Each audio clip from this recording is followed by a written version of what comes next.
ಹರಿ ಓಂ. ನಿಖಿಲ ಗುಣನಿಕಾಯಂ ನಿತ್ಯ ನಿರ್ಧೂತಹೇಯಂ ಶುಭತಮಮತಿಮೇಯಂ ಶುದ್ಧ ಸೌಖ್ಯಾಪ್ತ್ಯುಪಾಯಂ ಸಕಲ ನಿಗಮಗೇಯಂ ಸರ್ವಶಬ್ದಾಭಿಧೇಯಂ ನವಜಲಧರಕಾಯಂ ನೌಮಿ ಲಕ್ಷ್ಮೀ ಸಹಾಯಂ ವಿಘ್ನೌಘವಾರಣಂ ಸತ್ಯಾಶೇಷ ವಿಶ್ವಸ್ಯ ಕಾರಣಂ ಕರುಣಾ ಸಿಂಧುಮಾನಂದ ತೀರ್ಥಬಂಧುಂ ಹರಿಂ ಭಜೆ. ಅಭ್ರಮಂ ಭಂಗರಹಿತಂ ಅಜಡಂ ವಿಮಲಂ ಸದಾ ಆನಂದ ತೀರ್ಥಮತುಲಂ ಭಜೆ ತಾಪತ್ರಯಾಪಹಂ.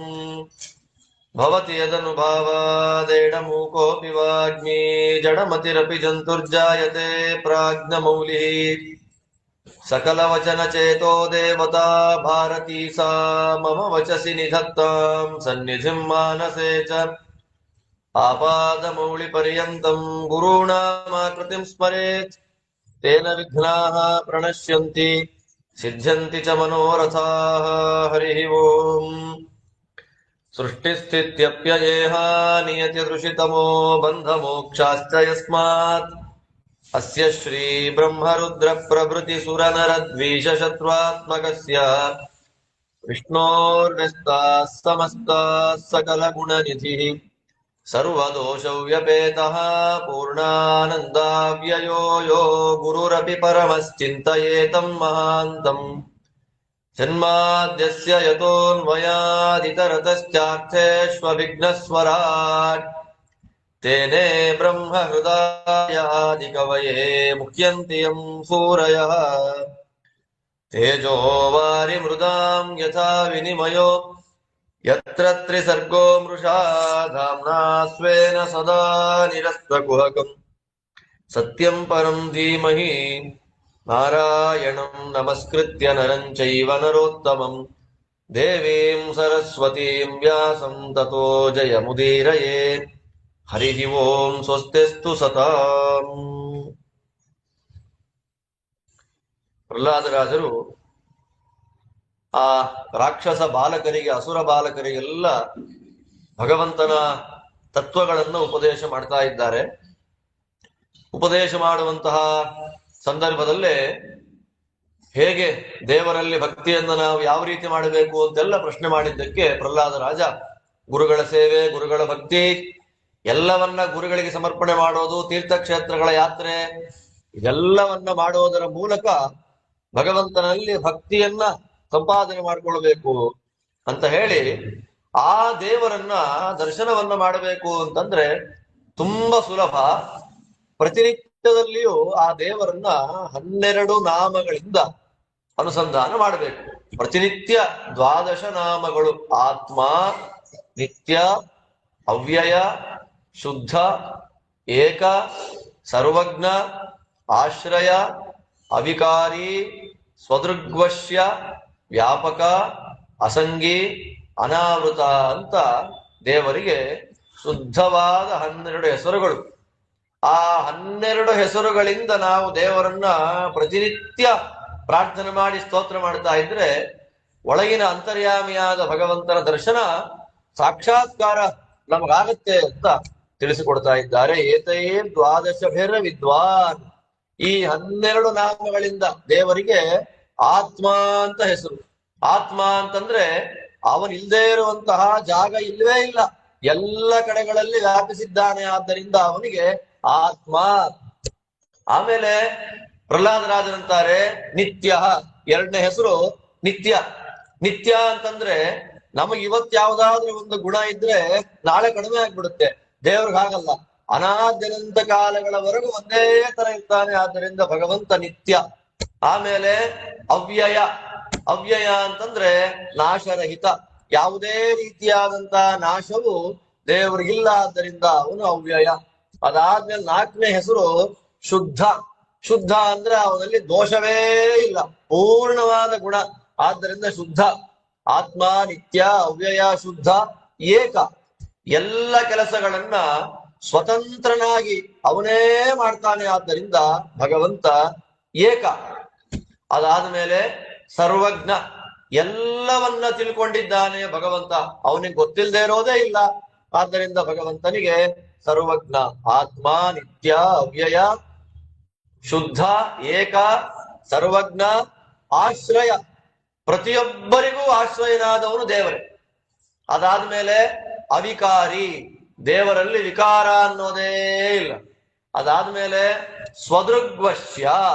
ಸ್ವದೃಗ್ವಶ್ಯ ಅಂದ್ರೆ ನಾವು ದೇವರನ್ನು ನೋಡ್ತೀವಿ ಅಂದ್ರೆ ಕಣ್ಣಿಗೆ ಕಾಣಲ್ಲ, ಅವನಿಗೆ ದರ್ಶನ ಕೊಡಬೇಕು ಅನ್ನುವ ಸಂಕಲ್ಪ ಬಂದ್ರೆ ಮಾತ್ರ ನಮ್ ಕಣ್ಣಿಗೆ ಕಾಣ್ತಾನೆ. ಆದ್ದರಿಂದ ಅವನು ಸ್ವದೃಗ್ವಶ್ಯ. ಆಮೇಲೆ ವ್ಯಾಪಕ, ಅವನಿಲ್ದೇ ಇರುವಂತ ಜಾಗವೇ ಇಲ್ಲ. ಆತ್ಮ ಅಂದ್ರೂ ಒಂದೇ, ವ್ಯಾಪಕ ಅಂದ್ರೂ ಒಂದೇ. ಅದಾದ್ಮೇಲೆ ಅಸಂಗಿ, ಎಲ್ಲ ಕಡೆಗಳಲ್ಲಿ ದೇವರಿದ್ರೂ ಕೂಡ ಅವನಿಗೆ ಯಾವ ಪದಾರ್ಥಗಳ ಸಂಘವೂ ಅವನು ಆಗೋದಿಲ್ಲ. ಆದ್ದರಿಂದ ಅವನ ಅಸಂಗಿ. 12ನೆಯದ್ದು ಅನಾವೃತ. ಅನಾವೃತ ಅಂದ್ರೆ ದೇವರನ್ನ ಮುಚ್ಚುವಂತದ್ದು, ಆವರಣ. ನಾನ್ ದೇವರನ್ನ ಮುಚ್ಚಿಬಿಡ್ತೇನೆ ಅಂತಂದ್ರೆ ಅದಾಗೋದಿಲ್ಲ. ಆದ್ದರಿಂದ ಈ 12 ದೇವರ ಪ್ರಧಾನವಾದ ನಾಮಗಳು. ಈ ಪ್ರಧಾನವಾದ ನಾಮಗಳಿಂದ ದೇವರನ್ನು ಅನುಸಂಧಾನ ಮಾಡಿಕೊಂಡ್ರೆ ಅಂತರ್ಯಾಮಿಯ ದರ್ಶನ ಬೇಗ ಆಗುತ್ತೆ ಅಂತ ಪ್ರಹ್ಲಾದರಾಜರು ಹೇಳಿ ಅಲ್ಲಿದ್ದ ಎಲ್ಲರಿಗೂ ಭಗವಂತನಲ್ಲಿ ಭಕ್ತಿಯನ್ನ ಕೊಟ್ಟುಬಿಟ್ಟು, ಭಗವಂತನಲ್ಲಿ ಭಕ್ತಿಯನ್ನ ಕೊಟ್ಟ ಮೇಲೆ ಅಸುರ ಬಾಲಕರೆಲ್ಲರೂ ದೇವರನ್ನ ವಿಶೇಷವಾಗಿ ಭಕ್ತಿ ಮಾಡ್ತಾ ಮಾಡ್ತಾ ಮಾಡ್ತಾ ಆನಂದ ಸಾಗರದಲ್ಲಿ ಮುಳುಗೋಗಿದ್ದಾರೆ. ಅದೇ ಸಂದರ್ಭದಲ್ಲೇ ಪೌರೋಹಿತ್ಯವನ್ನ ಮುಗಿಸಿಕೊಂಡು ಇವರು ಬಂದರು. ಯಾರು? ಷಂಡಾಮರ್ಕರು ಬಂದರು. ಆ ಷಂಡಾಮರ್ಕರು ಬರೋ ಅಷ್ಟೊತ್ತಿಗೆ ಇವರೆಲ್ಲ ನಾಮಸ್ಮರಣೆಯನ್ನು ಮಾಡ್ತಾ ಇದ್ದಾರೆ. ಅವಾಗ ಷಂಡಾಮರ್ಕರಿಗೆ ಹಿರಣ್ಯಕಶಿಪುವಿಗೆ ನಾವೇನು ಮಾತು ಕೊಟ್ಟಿದ್ವಿ ನಡ್ಸಕ್ಕಾಗಲ್ಲ, ಇನ್ಮೇಲೆ ಈ ಹುಡುಗನ ಜವಾಬ್ದಾರಿ ನಮ್ದಲ್ಲ ಅಂತ ಆ ಅಸುರ ಬಾಲಕರಿಗೆಲ್ಲ ಬೈದ್ಬಿಟ್ಟು, ಅವ್ರಿಗೆಲ್ಲ ಬೈದು ಪ್ರಹ್ಲಾದನನ್ನ ಕರ್ಕೊಂಡು ಬಂದ್ಬಿಟ್ಟು. ಪ್ರಹ್ಲಾದನನ್ನ ಕರ್ಕೊಂಡು ಅಲ್ಲೇ ಮೊದಲು ಬೈದು ಕರ್ಕೊಂಡು ಬಂದ್ರು. ಕರ್ಕೊಂಡು ಬಂದು ರಾಜನ ಮುಂದೆ ನಿಲ್ಲಿಸಿದ್ರು. ಒಳ್ಳೆ ಮಧ್ಯಾಹ್ನದ ಸಮಯ, ರಾಜನ ಮುಂದೆ ನಿಲ್ಲಿಸಿದ್ದಾರೆ. ಯಾಕೆ ಕರ್ಕೊಂಡ್ ಬಂದ್ರಿ? ರಜಾ ಇಲ್ಲ ಇವಾಗ, ಮಗುನ ಗುರುಕುಲದಿಂದ ಯಾಕೆ ಕರ್ಕೊಂಡ್ ಬಂದ್ರಿ ಅಂತ ಕೇಳಿದ್ದಕ್ಕೆ ಅವ್ರಂತಾರೆ, ಸ್ವಾಮಿ ನಮತ್ಪ್ರಣೀತಂ, ಇವನ್ ಏನು ಮಾತಾಡ್ತಾನೆ ಅದನ್ನ ನಾವು ಪಾಠ ಮಾಡ್ತಿರೋದಲ್ಲ. ನ ಪರಪ್ರಣೀತಂ, ನಮ್ಮ ಗುರುಕುಲಕ್ಕೆ ಬೇರೆ ಯಾರೋ ಬಂದು ಪಾಠ ಮಾಡ್ತಿರೋದಿಲ್ಲ, ಇವು ಒಳಗಿಂದಲೇ ಬರ್ತಾ ಇದೆ. ಬೇರೆ ಯಾರ್ದೋ ಪ್ರಭಾವ ನಮ್ಮ ಪ್ರಭಾವ ತಡಿಬಹುದು, ಒಳಗಿಂದ ಬರ್ತಾ ಇರೋದನ್ನ ಹೆಂಗ್ ತಡೆಯೋದು? ಅಂದ್ರೆ ಒಳಗಿಂದ ಬರ್ತಾ ಇರುವಂತಹ ಈ ಭಗವಂತನ ಭಕ್ತಿಯನ್ನ ನಮಗೆ ತಡೆಯಕ್ಕಾಗ್ತಿಲ್ಲ. ನೈಸರ್ಗಿಕೀಯಂ ಅತಿರಸ್ಯ ರಾಜನ್, ಇದು ಸ್ವಭಾವದಿಂದ ಬರ್ತಾ ಇರುವಂತಹ ಭಗವಂತನ ಭಕ್ತಿ. ಆದ್ದರಿಂದ ಕೆಲವರಿಗೆ ಪ್ರಭಾವ ಇರೋಷ್ಟು ದಿವಸ ದೇವರಲ್ಲಿ ಭಕ್ತಿ ಎಲ್ಲ ಇರುತ್ತೆ. ಕೆಲವು ಪ್ರಭಾವ ಎಲ್ಲ ದೂರ ಆದ್ಮೇಲೆ ಅವ್ರ ಪಾಡಿಗೆ ಅವರು ದೇವರು ಬೇಡ ದಿಂದ್ರು ಬೇಡ ಅಂತಿರ್ತಾರೆ. ಅದು ಪ್ರಯೋಜನಕ್ಕಿಲ್ಲ. ಸ್ವಭಾವದಲ್ಲಿ ಏನಿದೆ ಅದು ಹೊರಗೆ ಬರುತ್ತೆ. ಆದ್ದರಿಂದ ನೀನ್ ಎಷ್ಟು ಕೋಪ ಮಾಡ್ಕೊಂಡ್ರು ಅಷ್ಟೇ ರಾಜ, ಕೋಪ ಮಾಡ್ಕೊಳ್ಳದೆ ಇದ್ರು ಅಷ್ಟೇ, ಈ ಹುಡುಗ ಸ್ವಭಾವದಿಂದಲೇ ದೇವರನ್ನ ಭಕ್ತಿ ಮಾಡ್ತಾ ಇದ್ದಾನೆ ಎಂದಾಗ ಹಿರಣ್ಯಕಶಿಪು ಅವರಪ್ಪನ್ನ ಮಗನನ್ನ ಕರ್ಕೊಂಡು ಬಂದ. ನೀವೆಲ್ಲ ಮನೆಗೆ ಹೋಗಿ ಅಂತ ಕಳಿಸ್ಬಿಟ್ಟ. ಮಗನನ್ನ ಕರ್ಕೊಂಡ್ಬಂದು ಕೇಳ್ತಾನೆ, ನಿಂದು ಯಾರ ಬಲದಿಂದ ನೀನು ಹೀಗೆಲ್ಲ ಮಾತಾಡ್ತಾ ಇದ್ಯಾ? ನಿನ್ ಕಣ್ಣೆದುರಿಗೆ ನಾನ್ ನಿಂತಿದ್ದೇನೆ, ಸರ್ವೋತ್ತಮ. ನೋಡು, ನಿನಗೆ ಏನ್ ಗಾಳಿ ಬೇಕಾ, ಬಿಸಿಲು ಬೇಕಾ, ಚಳಿ ಬೇಕಾ, ಮಳೆ ಬೇಕಾ, ಏನ್ ಬೇಕು ಎಲ್ಲ ಕೊಡ್ತೀನಿ. ಎಲ್ಲಾ ಕೊಡ್ತೀವಿ ಅಂದ್ರೆ ಯಾವ ತರ ಅಂದ್ರೆ, ಹಿರಣ್ಯಕಶಿಪುವಿಗೆ ಒಂದ್ ದಿವಸ ಪಿಂಡ ತಿನ್ಬೇಕು ಅನ್ನೋ ಆಸೆ ಆಯ್ತು. ಉದಾಹರಣೆ ಕೊಡೋದಷ್ಟೇ. ಪಿತೃದೇವತೆಗಳ ಆಹಾರ ಪಿಂಡ. ಇವನು ಅನ್ಕೊಂತಾನೆ, ನಾಳೆಯಿಂದ ಪಿತೃದೇವತೆಗಳಿಗೆ ಪಿಂಡ ಸಿಗೋದು ಬೇಡ ಅಂತ ಅವ್ರು ಅಂದುಕೊಂಡ್ರೆ ಜನಗಳು ಹಾಕುವ ಪಿಂಡದ ಎಲ್ಲ ಭಾಗ ಇವನಿಗೆ ಬಂದು ತಲುಪಬೇಕು. ಅಷ್ಟು ಬಲ ಈ ವೇತಾಳಗಳು ಅಂತ ಕೆಲವರು ಇದ್ದಾರೆ. ಆ ವೇತಾಳಿಕರು ಅಂತ ನಾವು ಬೇತಾಳ ಅಂತೀವಲ್ಲ, ಆ ವೇತಾಳಗಳ ಕೆಲಸ ಏನು ಅಂತಂದ್ರೆ ಗುಣಗಾನ, ಹರಿಕಥೆ ಅಂತ ಹೇಳ್ತೀವಲ್ಲ, ಅದನ್ನ ಮಾಡ್ತಿರೋದು. ಅವರ ಕೆಲಸ ಸ್ವರ್ಗದಲ್ಲಿ ಹಾಡು ಹೇಳೋದು. ಇವನ ವೇತಾಳಗಳನ್ನ ತನ್ಮನೇಲಿ ಇಟ್ಕೊಂಡು ಇವನ ಗುಣಗಾನವನ್ನ ಮಾಡಿಸ್ತಾ ಇದ್ದ. ಅಂದ್ರೆ ಪ್ರಹ್ಲಾದನಿಗೆ ಏನು ಬೇಕೋ ಎಲ್ಲ ಮನೇಲೇ ಕೊಡುವಂತ ವ್ಯವಸ್ಥೆಯನ್ನು ಮಾಡ್ಕೊಂಡಿದ್ದ. ಯಾರು? ಹಾಗಿದ್ದು ಈ ಹುಡುಗ ಇವನನ್ನ ಬಿಟ್ಟು ಬೇರೆ ಇನ್ಯಾರನ್ನೋ ಸ್ತೋತ್ರ ಮಾಡೋದು ನೋಡಿ ಕೋಪ ಜಾಸ್ತಿ ಆಯ್ತು ಇವನಿಗೆ. ಕೋಪ ಜಾಸ್ತಿ ಆಗಿ, ನೀನು ಯಾರ ಬಲದಿಂದ ಹೀಗೆಲ್ಲ ಮಾಡ್ತಾ ಇದ್ಯಾ ಅಂತ ಕೇಳಿದ್ದಕ್ಕೆ ಅವನಂದ, ನನಗೆ ಬಲ ದೇವರು. ಯಾರು ಬ್ರಹ್ಮದೇವರನ್ನೇ ನಿಯಮನ ಮಾಡ್ತಾನೆ, ಬ್ರಹ್ಮನ ತಂದೆ ಯಾರಿದ್ದಾನೆ ಅವನ ಬಲದಿಂದ ನಾನು ಓಡಾಡ್ತಾ ಇದ್ದೇನಪ್ಪ. ನನಗೆ ಭಕ್ತಿಯನ್ನ ಕೊಟ್ಟಿದ್ದಾನೆ, ನಿನ್ನರಿಗೆ ಶಕ್ತಿ ಬಲ ಎಲ್ಲ ಕೊಟ್ಟಿದ್ದಾನೆ. ಬಾ, ಇನ್ಮೇಲಾದ್ರೂ ಈ ಕೆಟ್ಟ ದಾರಿಯನ್ನ ಬಿಡು, ಒಳ್ಳೆ ಮಾರ್ಗಕ್ಕೆ ಬಾ. ನಾವಿಬ್ರು ಒಟ್ಟಿಗೆ ಸೇರಿ ದೇವರ ಪೂಜೆಯನ್ನ, ದೇವರ ಆರಾಧನೆಯನ್ನ ನಾವು ಒಟ್ಟಿಗೆ ಮಾಡೋಣ, ಇನ್ನು ಬಿಟ್ಬಿಡು ಅಂತಂದ. ವಿಷ್ಣು ಪುರಾಣದಲ್ಲಿ ಹೇಳ್ತಾರೆ, ಇಷ್ಟೆಲ್ಲಾ ಹಿಂಸೆ ಕೊಟ್ಟಾದ್ಮೇಲೆ ಪ್ರಹ್ಲಾದ ರಾಜ ಅವರಪ್ಪನ್ನ ಕನ್ವರ್ಟ್ ಮಾಡ್ಬಿಟ್ಟ. ಹಿರಣ್ಯಕಶಿಪು ಒಳ್ಳೆಯವನಾಗ್ಬಿಟ್ಟ. ಒಳ್ಳೆಯವನಾಗಿ ಅವನ ಅಸುರ ಭಾವ, ಕೆಟ್ಟ ಬುದ್ಧಿ ಎಲ್ಲ ಬಿಟ್ಟುಬಿಟ್ಟ. ಬಿಟ್ಟ ಮೇಲೆ ಒಂದು ದಿನ ನರಸಿಂಹದೇವರು ಬಂದು ಹಿರಣ್ಯಕಶಿಪುನ ಕೊಂದು ಹೊರಟೋದು. ಇದು ವಿಷ್ಣು ಪುರಾಣದಲ್ಲಿ ಬರುವಂತ ಕಥೆ. ಯಾಕೆ ಹಿಂಗ್ ಹೇಳ್ತಾರೆ ಅಂದ್ರೆ, ಅಲ್ಲಿ ಮುಖ್ಯ ಉದ್ದೇಶ ಈ ವಿಷ್ಣು ಪುರಾಣದಲ್ಲಿ ಪ್ರಹ್ಲಾದನಿಗೆ ಎಷ್ಟು ಹಿಂಸೆ ಕೊಟ್ಟ ಅದನ್ನ ಹೈಲೈಟ್ ಮಾಡಬೇಕು. ಭಾಗವತದಲ್ಲಿ ಏನು, ಪ್ರಹ್ಲಾದನ ಭಕ್ತಿ, ಅವನ ಉಪದೇಶ ಭಾಗವತದಲ್ಲಿ, ಹಿಂಸೆ ಕೊಟ್ಟಿ ಜಾಸ್ತಿ ಇಲ್ವೇ ಇಲ್ಲ ಇದು. ಇನ್ನು ಹರಿವಂಶದಲ್ಲಿ ನೋಡಿದ್ರೆ ಈಗೆಲ್ಲ ಆಟ ಆಟೋಪಗಳು, ಕಂಬದಿಂದ ಬಂದಿದ್ದು ಯಾವುದೂ ಇಲ್ಲ. ನರಸಿಂಹದೇವರು ನೇರವಾಗಿ ಮೈನ್ ಡೋರ್ ಇಂದ ಬಂದು ಹಿರಣ್ಯಕಶಿಪುವನ್ನು ಕೊಂದು ಹಾಗೇ ಕಾಡು ಹೊರಟೋದ್ರು. ಮಹಾಭಾರತಾದಿ ಗ್ರಂಥಗಳಲ್ಲೆಲ್ಲ ಕಂಬ ಕೊಡದಿದ್ದು, ಕಂಬದಿಂದ ದೇವರು ಬಂದಿದ್ದು ಇಲ್ವೇ ಇಲ್ಲ. ವಿಷ್ಣು ಪುರಾಣಾದಿ ಗ್ರಂಥಗಳಲ್ಲಿ ದೊಡ್ಡ ಯುದ್ಧ ಏನಿಲ್ಲ. ಹಿರಣ್ಯಕಶಿಪು ಒಳ್ಳೆಯವನಾಗ್ಬಿಟ್ಟ. ಅಲ್ಲಿ ಒಳ್ಳೆಯವನಾದ ಅಂದ್ರೆ ಅವನ ಒಳಗೆ ಜಯ ಇದ್ದಾನೆ, ಅವನು ಸಾತ್ವಿಕ ಅಂತ ಅರ್ಥ. ಈಗೆಲ್ಲ ಅಂದ್ರೆ ಬೇರೆ ಬೇರೆ ಪುರಾಣದಲ್ಲಿ ಬೇರೆ ಬೇರೆ ತರ ಹೇಳ್ತಾರೆ, ಅದೆಲ್ಲ ಕಲ್ಪಭೇದದಿಂದ. ಒಂದು ಟೈಮಲ್ಲಿ ದೇವರು ಕಂಬದಿಂದ ಬಂದ, ಇನ್ನೊಂದು ಟೈಮಲ್ಲಿ ಹಾಗೇ ಬಂದ. ಹಾಗೆಲ್ಲ ಕಲ್ಪನೆ ಮಾಡ್ಬೋದು. ಹೇಗೆ ತ್ರಿವಿಕ್ರಮ, ವಾಮನ ತ್ರಿವಿಕ್ರಮನಾಗಿ ಬೆಳೆದಾಗ ಒಂದು ಕಲ್ಪದಲ್ಲಿ ಬಲಗಾಲೆತ್ತದ, ಇನ್ನೊಂದು ಕಲ್ಪದಲ್ಲಿ ಎಡಗಾಲೆತ್ತದ. ಅವ್ರ ಕಂಚಿಲಿ ಯಾವ ಕಾಲ ಎತ್ತಿರೋದು? ಬಲಗಾಲ. ಒಂದು ಕಲ್ಪದಲ್ಲಿ ಬಲಗಾಲು, ಒಂದು ಕಲ್ಪದಲ್ಲಿ ಎಡಗಾಲು. ಭಾಗವತದಲ್ಲಿ ವಾಮಪಾದಾಂಗುಷ್ಠನಕ ನಿರ್ಭಿಣ್ಣ ಅಂತ ಭಾಗವತ ಏನ್ ಹೇಳ್ತಾರೆ, ಎಡಗಾಲು ಅಂತಾರೆ. ಇನ್ನೊಂದು ಕಲ್ಪದಲ್ಲಿ ಬಲಗಾಲು. ಹಾಗೆಲ್ಲ ಇದೆ. ಆದ್ರೆ ರಾಮದೇವರ ಕಥೆ, ಕೃಷ್ಣದೇವರ ಕಥೆ, ಪಾಂಡವರ ಕಥೆ ಅದು ಚೇಂಜ್ ಆಗಲ್ಲ. ಈ ಬುಕ್ಕಲ್ಲಿ ಒಂಥರ ಇದೆ, ಈ ಬುಕ್ಕಲ್ಲಿ ಒಂಥರ ಇದೆ. ನರಸಿಂಹಂತರ ಕಥೆ ಚೇಂಜ್ ಮಾಡಬಹುದು, ಹಾಗೆ ಚೇಂಜ್ ಮಾಡೋವಾಗಿಲ್ಲ. ರಾಮ ಕಥೆ, ಕೃಷ್ಣ ಕಥೆ, ಪಾಂಡವರ ಕಥೆ, ಈ ಮೂರನ್ನ ಆಸ್ ಇಟ್ ಈಸ್ ಆಗಿ ನಾವು ನೋಡ್ಬೇಕು. ಅದರಿಂದ ರಾಮದೇವರು ಇವಳನ್ನ ಹೆಂಗ್ ಉದ್ಧಾರ ಮಾಡಿದ್ದು, ಅಹಲ್ಯಾದೇವಿನ ಹೆಂಗ್ ಉದ್ಧಾರ ಮಾಡಿದ್ದು ಅಂತಂದ್ರೆ, ಕೆಲವರು ಕಾಲನ್ನ ತುಳಿದು ಬಿಟ್ಟ ಅಂತ ಹೇಳ್ತಾರೆ.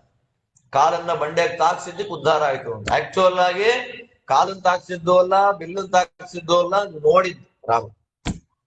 ಸ್ವದರ್ಶನಾನ್ ಮಾನುಷತಾಂ ಉಪೇತಾಂ ಅಂತ ಆ ಬಂಡೆಯ ಮೇಲೆ ಕರುಣೆಯಿಂದ ರಾಮ ತನ್ನ ಕಟಾಕ್ಷವನ್ನ ಬೀರಿದ್ದಕ್ಕೆ ಆ ಬಂಡೆ ಒಳಗಿದ್ದ ಅಲ್ಲಿಯೇ ಹೊರಗೆ ಬಂದ್ಲು ಅಂತ. ದೇವರ ಕಾಲಿಗೂ ಕಣ್ಣಿಗೂ ಭೇದ ಇಲ್ಲ, ಆದ್ರಿಂದ ಕಾಲು ಕಣ್ಣು ಅಂತೆಲ್ಲ ಮಾತಾಡ್ತಾರೆ.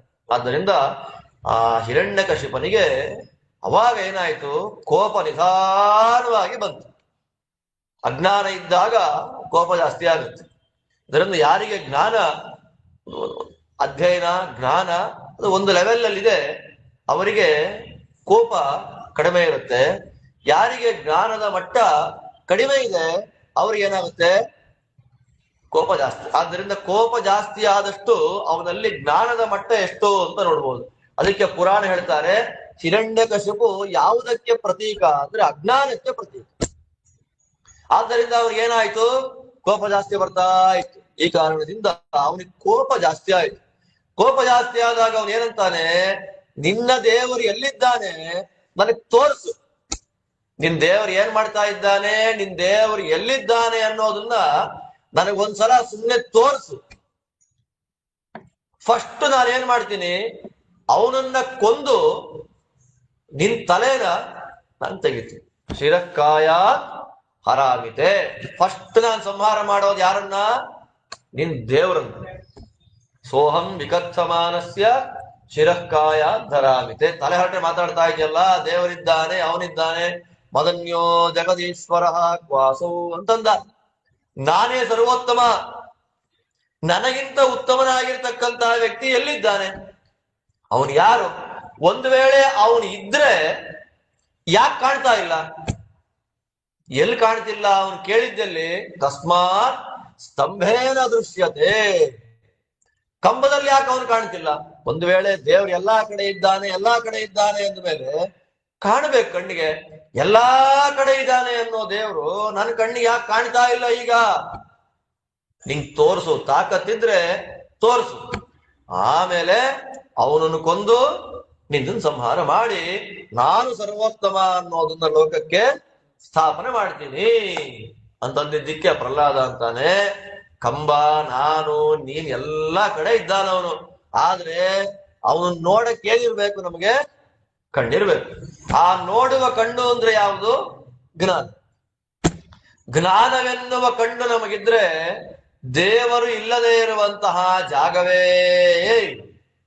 ಆದ್ದರಿಂದ ನೀನು ಬರೀ ಕಂಬ ಅಂತ ಕೇಳ್ತಾ ಇದೀಯಾ, ನೀನ್ ಎಲ್ಲಿಂದ ನಿಂಗ್ ದೇವ್ರನ್ನ ನೋಡ್ಬೇಕು ಅಂತ ಆಸೆ ಇದೆಯೋ ಅಲ್ಲೇ ನಾನ್ ನಿನಗೆ ದೇವ್ರನ್ನ ತೋರಿಸ್ತೇನೆ, ಕಂಬದಲ್ಲಿ ಟ್ರೈ ಮಾಡು ಅಂತಂದ. ತಕ್ಷಣಕ್ಕೆ ಅವನೇನ್ ಮಾಡ್ದ? ನೇರವಾಗಿ ಕೈಯಲ್ಲಿ ಖಡ್ಗ ಹಿಡ್ಕೊಂಡಿದ್ದಾನೆ, ಕತ್ತಿ ಕೈಯಲ್ಲಿ ಗದೆ ಎಲ್ಲ ಏನಿಲ್ಲ, ಖಡ್ಗ ತಗೊಂಡು ನೇರವಾಗಿ ಕಂಬದ ಹತ್ತಿರಕ್ಕೆ ಹೋಗಿ ಆ ಕಂಬಕ್ಕೆ ಜಾಡಿಸಿ ಒದ್ದ. ಯಾವತ್ತು ಯಾವುದೇ ಪದಾರ್ಥವನ್ನು ಕೂಡ ಕಾಲಿಂದ ತುಳಿಬಾರ್ದು. ಯಾವುದೇ ಪದಾರ್ಥ, ನಾವು ಹಾಕೊಳ್ಳೋ ಬಟ್ಟೆಗಳಾಗ್ಲಿ, ನಾವು ಹಾಕೊಳ್ಳೋ ಬಟ್ಟೆ, ಮೈ ಒರೆಸ್ಕೊಳ್ಳೋ ಬಟ್ಟೆಯಿಂದ ಶುರು ಮಾಡಿಕೊಂಡು ಯಾವ ಪದಾರ್ಥಗಳನ್ನು ಕಾಲಿಂದ ಮೆಟ್ಟಬಾರ್ದು ಅಂತ ಶಾಸ್ತ್ರ. ಆಮೇಲೆ ಅಪ್ರದಕ್ಷಿಣೆಯಾಗಿ ಬರಬಾರ್ದು ಯಾವುದೇ ಪದಾರ್ಥಕ್ಕೂ. ಬೀದಿಲ್ ನಾಯಿ ಮಲಗಿದ್ರು ಬಲಗಡೆಯಿಂದನೇ ಹೋಗ್ಬೇಕು. ಒಂದ್ ಸರ್ಕಲ್ ಇದ್ರು ಬಲಗಡೆಯಿಂದನೇ ಹೋಗ್ಬೇಕು. ಒಂದು ತಂಬಿಗೆ ಮನೆಯಲ್ಲಿ ಬಿದ್ದಿದ್ರು ಹೀಗೆ ನಾವು ಅದನ್ನು ಒದ್ಕೊಂಡೇ ಹೋಗೋದು. ಲೋಟ ಗೀಟ ಏನೇ ಇರ್ಲಿ ಹಿಂಗ್ ಒದ್ಕೊಂಡೇ ಹೋಗ್ತಿರೋದು, ಮಾಡಬಾರ್ದು ಹಾಗೆ. ಎಲ್ಲ ಕಡೆಗಳಲ್ಲಿ ದೇವರು ಆಯಾ ರೂಪಗಳಿಂದ ಆಯಾ ನಾಮಗಳಿಂದ ಅಲ್ಲೇ ಬರೀ ತಿನ್ನೋ ಪದಾರ್ಥ ಬಂಗಾರ ಬೆಳ್ಳಿ ಅಲ್ಲಿ ಮಾತ್ರ ದೇವರಲ್ಲ, ಎಲ್ಲಾ ಕಡೆ. ಮತ್ತೆ ಫುಟ್ರಗ್ ಏನ್ ಮಾಡೋದು? ಫುಟ್ರಗ್ಗಿರೋದೇ ಕಾಲ್ ತುಳಿಯಕ್ಕಲ್ವಾ? ಶಾಸ್ತ್ರ ಆದೇಶ ಮಾಡುತ್ತೆ, ಮನೆಗಳಲ್ಲಿ ಧೂಳನ್ನ ಜಾಡಿಸ್ಲಿಕ್ಕೆ ಅಂತಲೇ ಒಂದು ವಸ್ತ್ರ ಇರಬಾರ್ದು. ಅದಕ್ಕೆ ಏನ್ ಮಾಡ್ತಾರೆ, ಮನೆ ಒಳಗೆ ಬರ್ಬೇಕಾದ್ರೆ ಹೊರಗಡೆಯಲ್ಲಿ ಒಂದು ವಸ್ತ್ರ, ಆ ವಸ್ತ್ರ ಇಟ್ಟಿರ್ಬೇಕು. ಒಂದು ತಂಬಿಗೆ, ಒಂದು ಪಾತ್ರೆಯಲ್ಲಿ ನೀರು ಇಟ್ಟು ಕಾಲು ತೊಳ್ಕೊಂಡು ವಸ್ತ್ರದಿಂದ ಒರೆಸ್ಕೊಂಡು ಒಳಗಡೆಗೆ ಹೋಗಬೇಕು. ಆ ವಸ್ತ್ರ ಧೂಳು, ಮನೆಯಲ್ಲಿ ಬೆಳಗ್ಗೆಯಿಂದ ಸಾಯಂಕಾಲ ತನಕ ಕಾಲು ಒರೆಸುವ ಧೂಳಿನ ಬಟ್ಟೆ ಅಂತ ಇದ್ರೆ ಆ ಧೂಳಲ್ಲಿ ಯಾರಿರ್ತಾರೆ ಅಂತ ಪ್ರಶ್ನೆ. ಎರಡು ತರ ಧೂಳಿದೆ ಬಿಡಿ. ಅದರಲ್ಲಿ ಸಾಮಾನ್ಯವಾಗಿ ಧೂಳಲ್ಲಿ ಯಾರಿರ್ತಾರೆ ಅಂದ್ರೆ ಯಕ್ಷ ರಕ್ಷ ಪಿಶಾಚಕಾಹ ರಜಸಿ ಸ್ಥಿತ. ಗರುಡ ಪುರಾಣದಲ್ಲಿ ಯಕ್ಷ ರಕ್ಷ ಪಿಶಾಚಿಗಳು ಧೂಳಲ್ಲಿರ್ತಾರೆ. ಅಂದ್ರೆ ನಾವು ಅದನ್ನ ಕೊಡುವುದೇ ಬೆಳಗ್ಗೆಯಿಂದ ಸಾಯಂಕಾಲ ತನಕ ಪುಟ್ರಗಲ್ಲೇ ಮುಂದೆ ನಿಂತಿದ್ರೆ ಆ ನಾವೇ ಒರೆಸಿಕೊಂಡು ಬಂದ ಧೂಳಲ್ಲಿ ಯಾರಿರ್ತಾರೆ? ಯಕ್ಷರು, ರಾಕ್ಷಸರು, ಪಿಶಾಚಿಗಳು. ಯಕ್ಷರು ರಾಕ್ಷಸರು ದೇವತಾ ವರ್ಗಕ್ಕೆ ಬಂದ್ಬಿಡ್ತಾರೆ, ಪರವಾಗಿಲ್ಲ.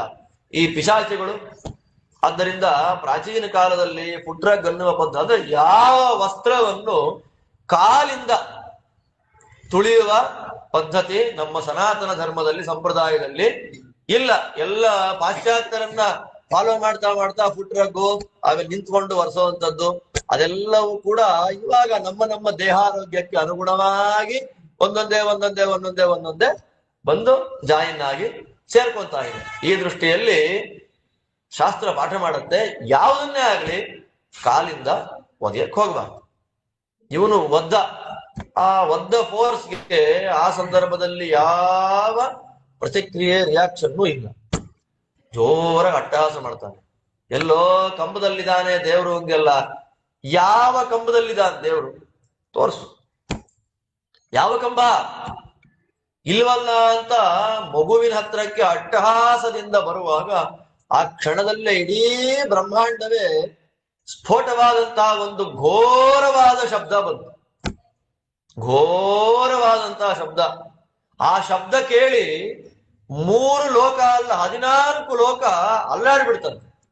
ಅಲ್ಲಾಡ್ತಾ ಇದ್ದಾಗೆ ಬ್ರಹ್ಮರುದ್ರಾದಿ ದೇವತೆಗಳೆಲ್ಲ ಪ್ರಳಯ ಕಾಲವೇ ಹತ್ರ ಬಂತು ಅಂತ ಅವ್ರವ್ರ ಲೋಕದಿಂದ ಹೊರಗೆ ಬಂದ್ಬಿಟ್ಟು ಅಲ್ಲಾಡ್ತಾ ಇದೆ ಲೋಕಗಳೆಲ್ಲ. ಏನ್ ಮಾಡ್ಬೇಕು ಅಂತ ಗೊತ್ತಿಲ್ಲ ಅನ್ನುವಾಗ ಇಡೀ ಹಿರಣ್ಯಕಶಿಪುವಿನ ಸಭೆ ಕತ್ತಲಮಯ.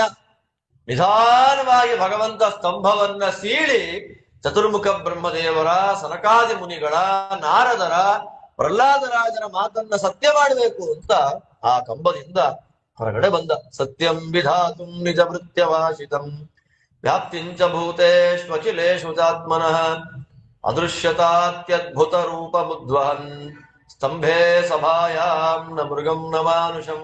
ಅದನ್ನೊಂದು ಹೇಳ್ತಾರೆ, ಸ್ತಂಭೆ ಅದೃಶ್ಯತ ಅಂತ. ನಾವೇನಂತೀವಿ? ಕಂಬ ಸೀಳ್ಕೊಂಡು ಬಂದ ಅಂತೀವಿ. ಭಾಗವತ ಏನ್ ಹೇಳುತ್ತೆ? ಸ್ತಂಭೆ ಅದೃಶ್ಯತ. ಕಂಬ ಹಾಗೆ ಇದೆ, ಕಾಣ್ಬಿಟ್ಟ, ಮುಂದೆ ಬಂದ. ಅವನು ಕಂಬ ಸೀಳು ಬಂದ್ರು ಬಂದನೆ, ಕಂಬದ ಮುಂದೆ ಬಂದ್ರು ಬಂದನೆ. ಒಟ್ನಲ್ಲಿ ರಾಮಕೃಷ್ಣಾದಿ ರೂಪಗಳಲ್ಲಿ ಹೇಗೆ ವಸುದೇವ ದೇವಕಿ ದಶರಥ ಕೌಸಲ್ಯರಿಂದ ಬಂದನೋ ಹಾಗೆ ನರಸಿಂಹ ರೂಪಕ್ಕೆ ತಂದೆ ತಾಯಿ ಇಬ್ರು ಯಾರು? ಕಂಬವೇ. ಆದ್ದರಿಂದ ಕಂಬ ಏನ್ ಮಾಡಿತ್ತು? ಹೇಗೆ ಕಂಬ ತಂದೆ ತಾಯಿಯೋ ನರಸಿಂಹನಿಗೆ, ಹಾಗೆ ರಾಮಕೃಷ್ಣರಿಗೆ ಇವರಿಬ್ರು. ಅಂದ್ರೆ ಅವರಿಬ್ಬರ ನಿಮಿತ್ತ ಮಾಡಿಕೊಂಡು ದೇವರು ಬಂದಿದ್ರು. ಆದ್ದರಿಂದ ಕಂಬದಿಂದ ಹೊರಗೆ ಬರ್ತಾ ಇದ್ದ ಹಾಗೆ ವಿಚಿತ್ರವಾದ ಬೆಂಕಿ. ಆ ಬೆಂಕಿ ಅಂತಂದ್ರೆ ಹೊಗೆ ಇಲ್ಲ, ಕಿಡಿ, ಕಿಡಿಯಿಂದ ಕೂಡಿದ ಬೆಂಕಿ. ಜ್ವಾಲಾಕೇಶಂ ತ್ರಿನೇತ್ರಂ ಜ್ವಲದನಭಿಮತಂ ಹಾರಕೇಯೂರಭೂಷಂ ವಂದೇ ಪ್ರತ್ಯೇಕ ರೂಪಂ ಪರಪದ ನಿವಸಃ ಮಾತು ನಾರಸಿಂಹ. ವಿಜಯೇಂದ್ರ ಸ್ವಾಮಿಗಳು ಪ್ರಾರ್ಥನೆ ಮಾಡ್ತಾರೆ. ವಿಷ, ಜ್ವರ, ರೋಗ ಮೊದಲಾದ ಬಾಧೆಗಳೆಲ್ಲ ಬಂದಾಗ ನರಸಿಂಹದೇವರು ಬೆಂಕಿ ಉಗುಳುವ ಕೂದಲಿಂದ ಕೂಡಿದ್ದಾರೆ ಅಂತ ಚಿಂತನೆ ಮಾಡ್ಬೇಕಂತೆ. ಆ ದೇವರು ಏನ್ ಮಾಡಿದ್ದಾರೆ? ಆ ಬೆಂಕಿ ಉಗುಳುತ್ತಿದೆ, ಕೂದಲೇ ಜ್ವಾಲೆ, ಅದು ಬೆಂಕಿ. ದೇವ್ರನ್ನ ನೋಡ್ದ, ತಲೆಯಿಂದ ಕಾಲ್ ತನಕ ನೋಡ್ದ. ಕಾಲ್ ತನಕ ನೋಡಿ ಅವನ ಬಾಯಲ್ಲಿ ಫಸ್ಟ್ ಬಂದ ಶಬ್ದ ಏನು ಗೊತ್ತಾ? ಅಹೋ ಅಂತ. ಇದನ್ನ ನಾನು ನೋಡಿಲ್ಲ, ಇದನ್ನ ಕೇಳಲಿಲ್ಲ. ಅಹೋ ಅಂದ. ಅಹೋ ಕಿಮೇತತ್ ನೃಮೃಗೇಂದ್ರ ರೂಪಂ. ಅವನ ಬಾಯಲ್ಲಿ ಫಸ್ಟ್ ಬಂತು. ಆಶ್ಚರ್ಯ, ಇದೇನಿದು? ಮನುಷ್ಯವೂ ಅಲ್ಲ, ಮೃಗವೂ ಅಲ್ಲ, ಆಶ್ಚರ್ಯಕರವಾದ ರೂಪ. ಅಂದ್ರೆ ಅವನಿಗೆ ಅಲ್ಲೇ ಗೊತ್ತಾಗುತ್ತೆ, ಇದು ಸಾಮಾನ್ಯ ಅಲ್ಲ, ನನಗೆ ಮರಣವನ್ನ ಕೊಡ್ಲಿಕ್ಕಾಗೇ ಬಂದ ರೂಪ. ಮೀಮಾಂಸ ಮಾನಸ್ಯ ಸಮುತ್ಥಿತೋಗ್ರತಃ ನೃಸಿಂಹ ರೂಪಂ ತದಲಂ ಭಯಾನಕಂ. ಹೇಳ್ತಾರೆ ಇದನ್ನ. ನರಸಿಂಹ ರೂಪ ಎಷ್ಟು ಭಯಂಕರವಾಗಿತ್ತು ಅಂತಂದ್ರೆ ಹಿರಣ್ಯಕಶಿಪುವೇ ತಲೆಯಿಂದ ಕಾಲ್ ತನಕ ನೋಡ್ದ. ಹೇಗಿದೆ ನರಸಿಂಹ ರೂಪ ಅನ್ನೋದು? ಹೇಗಿದೆ ತಲೆಯಿಂದ ಹೇಳ್ತಾರೆ. ಆ ನರಸಿಂಹ ದೇವರು ಕಂಬದಿಂದ ಸಾಯಂಕಾಲ ಸಂಧ್ಯಾಕಾಲದಲ್ಲಿ ಹೊರಗಡೆ ಬಂದಾಗ ಕೂದಲೇನಿದೆ ಎಲ್ಲ ಜ್ವಾಲೆಗಳು. ಅಲ್ಲಿಂದ ಕೆಳಗಡೆ ಬಂದ್ರೆ 3 ಕಣ್ಣು, ಹಣೆಯಲ್ಲಿ 1 ಕಣ್ಣು, ಇಲ್ಲೆರಡು ಕಣ್ಣು. ಆ 2 ಕಣ್ಣುಗಳಲ್ಲಿ ದೇವರು ಬೆಂಕಿಯನ್ನ ಉಗುಳುತ್ತಿದ್ದಾನೆ. ಕರಾಳ ದಂಷ್ಟ್ರಂ ಕರವಾಲ ಚಂಚಲಂ. ಹಿರಣ್ಯಕಶಿಪ ನೋಡೋದು. ಅದಾದ್ಮೇಲೆ ಹಲ್ಲುಗಳು ನೋಡಕ್ ಸಾಧ್ಯ ಇಲ್ಲ, ದಪ್ಪನಾದ ಹನುಗಳು, ಕೆನ್ನೆಗಳು. ಅದರ ಮಧ್ಯದಲ್ಲಿ ವಿಕಾರವಾದ ಕೋರೆ ದಾಡೆಗಳು. ಆ ಕೋರೆ ದಾಡೆಗಳ ಮಧ್ಯದಲ್ಲಿ ಕ್ಷುರಾಂತ ಜಿಹ್ವ. ಜಿಹ್ವಾ ಅಂದ್ರೆ ನಾಲಿಗೆ. ಆ ನಾಲಿಗೆ ಹೇಗಿದೆ ಅಂತಂದ್ರೆ ಕತ್ತಿಯ ಅಲಗಿನಂತೆ ಶಾರ್ಪ್ ಆಗಿದೆ. ಆ ನರಸಿಂಹ ನಾಲಿಗೆಯಿಂದ ತುಟಿ ಸವರ್ಕೊಳ್ತಿದ್ದಾನೆ. ಅಂದ್ರೆ ಸಿಂಹ ನಾಲಿಗೆಯನ್ನು ತುಟಿ ಸವರ್ತಾ ಇದೆ ಅಂತಂದ್ರೆ ರಕ್ತಪಾನ ಮಾಡಕ್ ರೆಡಿ ಆಗಿದೆ ಅದು ಅಂತ ಅರ್ಥ. ಬಲಿ ತಗೊಳಕ್ ರೆಡಿ ಆಗಿದೆ ಅಂತ. ಒಂದು ಸಲ ನರಸಿಂಹ ನಾಲಿಗೆಯನ್ನ ಬಾಯಿಂದ ಹೊರಗಡೆ ಹಾಕಿದ್ರೆ ಕಣ್ಣಿನ ತನಕ ಬರುತ್ತದೆ, ಅಷ್ಟು ದೊಡ್ಡ ನಾಲಿಗೆ. ಅಲ್ಲಿಂದ ಮೇಲ್ ನೋಡ್ತಾನೆ, ಭೃಕುಟೀ ಮುಖೋಲ್ಬಣಂ. ಹುಬ್ಬನ್ನ ದೇವರು ಹೀಗೆ ಕೂಡಿಸಿದ್ದಾನೆ. ನರಸಿಂಹ ದೇವರ ಹುಬ್ಬು ಕೂಡಿರೋದೆ, ಕಣ್ಣು ಮೇಲಿರೋದೆ. ನಗುತ್ತಾ ಇರುವಂತಹ ನರಸಿಂಹ ಭಕ್ತರಿಗೆ ಮಾತ್ರ. ಹೊರಗೆ ಬಂದಾಗ ಭೀಕರನಾಗಿ ಹೇಳಿದ್ರಲ್ಲ, ತದಲಂ ಭಯಾನಕಂ. ನೋಡ್ತಾ ಇದ್ದಾಗೆ ಭಯ ಆಗ್ಬೇಕು. ಕಿವಿಗಳು ಸ್ತಬ್ಧೋಧ್ವಕರಣಂ ಗಿರಿಕಂದರಾಸ್. ಅದ್ಭುತ ವ್ಯಾತ್ತಾನನಾಸ್ಯಂ ಹನುಭೇದ ಭೀ. ಸ್ತಬ್ಧೋಧ್ವಕರಣಂ, ಕಿವಿ ಏನಾಗಿದೆ? ಸಾಮಾನ್ಯವಾಗಿ ಸಿಂಹಗಳಿಗೆ ಕಿವಿ ಜೋತು ಬಿದ್ದಿರುತ್ತೆ. ಬೇಟೆ ಹೊರಟಾಗ ಸಿಂಹದ ಕಿವಿ ಏನಾಗಿರುತ್ತೆ? ಸ್ಟ್ರೈಟ್ ಆಗಿ. ಸ್ತಬ್ಧೋಧ್ವಕರಣಂ. ಆದ್ರೆ ನರಸಿಂಹದೇವರ ಯಾವ ಪ್ರತಿಮೆಗಳನ್ನು ನೀವು ನೋಡ್ರಿ, ಜೋತು ಬಿದ್ದಿರೋ ಕಿವಿ ಇರಲ್ಲ. ನಿಮಿರಿರೋ ಕಿವಿ, ಸ್ತಬ್ಧೋರ್ಧ್ವ ಕರ್ಣಂ, ಊರ್ಧ್ವ ಕರ್ಣಂ. ಆಮೇಲೆ ಆ ಮೂಗು, ಆಳವಾದ ಪರ್ವತದ ಗುಹೆ ಹೇಗಿರುತ್ತೆ ಹಾಗಿದೆ ಮೂಗು. ಕೆಂಪುಗೆ ಹೊಳಿತಾ ಇದೆ ಕೆನ್ನೆಯ ದಪ್ಪ ಭಾಗಗಳು. ಇಷ್ಟು ತಲೆ, ಅದನ್ನ ನೋಡ್ಬಿಟ್ರೆ ಇನ್ನೆಷ್ಟು ಭಯ ಆಗ್ಬೇಡ. ಅಲ್ಲಿಂದ ಕೆಳಗಿಳಿದು ಬಂದು ನೋಡಿದ್ರೆ ವಿಶಾಲವಾದ ಎದೆ. ಆ ವಿಶಾಲವಾದ ಎದೆಯ ಸುತ್ತ ವಿಶ್ವಭುಜಾನೀಕ ಶತೈರ್ ನಖಾಯುಧಂ, 16-32 ಎಷ್ಟೋ ಶಾಸ್ತ್ರ ಆದೇಶ ಮಾಡುತ್ತೆ, ದ್ವಾದ್ಯಾದ್ಯನಂತ ಬಾಹುಕಃ ಅಂತ. 2 ಕೈಯಿಂದ ಶುರು ಮಾಡಿಕೊಂಡು ಅನಂತ ಕೈ ತನಕ ನಿಮ್ಗೆ ಎಷ್ಟು ಕಲ್ಪನೆ ಮಾಡಕ್ಕಾಗತ್ತೋ ಅಷ್ಟೊಂದು ಕಲ್ಪನೆ ಮಾಡ್ರಿ ಅಂತ. ಇಲ್ಲಿ ಬಂದಾಗ ಒಂದೊಂದು ಪುರಾಣದಲ್ಲಿ ಒಂದೊಂದು ರೀತಿ ಎಷ್ಟಾಯುಧಗಳು. ಹರಿಧರಮಸಿಕೇಟೋ ಬಾಣ ಚಾಪೆ ಗದಾಂ ಸನ್ ಮುಸಲಮಪಿ ದಧಾನ ಪಾಶವರ್ಯಾಂಕುಶೌ ಚ ಕರಯುಗಲ ಧೃತಾಂತ್ರ ಸ್ರಗ್ವಿಭಿನ್ನಾರಿ ವಕ್ಷೋ ದಹ ದಹ ನರಸಿಂಹ ಅಸಹ್ಯ ವೀರ್ಯಾಹಿತಂ ಮೇ.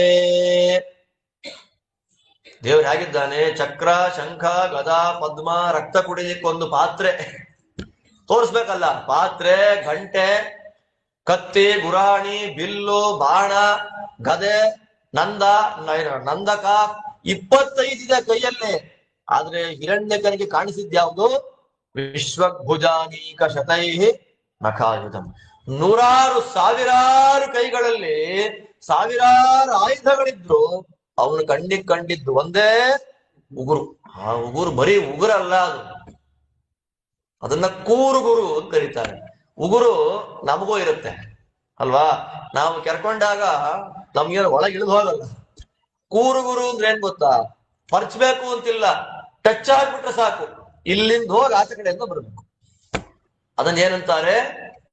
ಕೂರುಗುರು ಅಂತ ಕರೀತಾರೆ. ಪಾಂತಸ್ಮಾನ್ ಪುರುಹೂತ ವೈರಿ ಬಲವನ್ ಮಾತಂಗ ಮಧ್ಯದ್ಘಟ ಕುಂಭೋಚ್ಚಾದ್ರಿ ವಿಪಾಟನಾಧಿಕ ಪಟು ಪ್ರತ್ಯೇಕ ವಜ್ರಾಯಿತಾ ಶ್ರೀಮತ್ಕಂಠೀರವಾಸ್ಯ ಪ್ರಥತ ಸುನಖರಾಧಾರಿತಾರಾತಿ ದೂರ ಪ್ರಧ್ವಸ್ತದ್ಭಾಂತ ಶಾಂತ ಪ್ರವಿತತ ಮನಸಾ ಭಾರಿತಾನಾಕಿರುಂದೈ.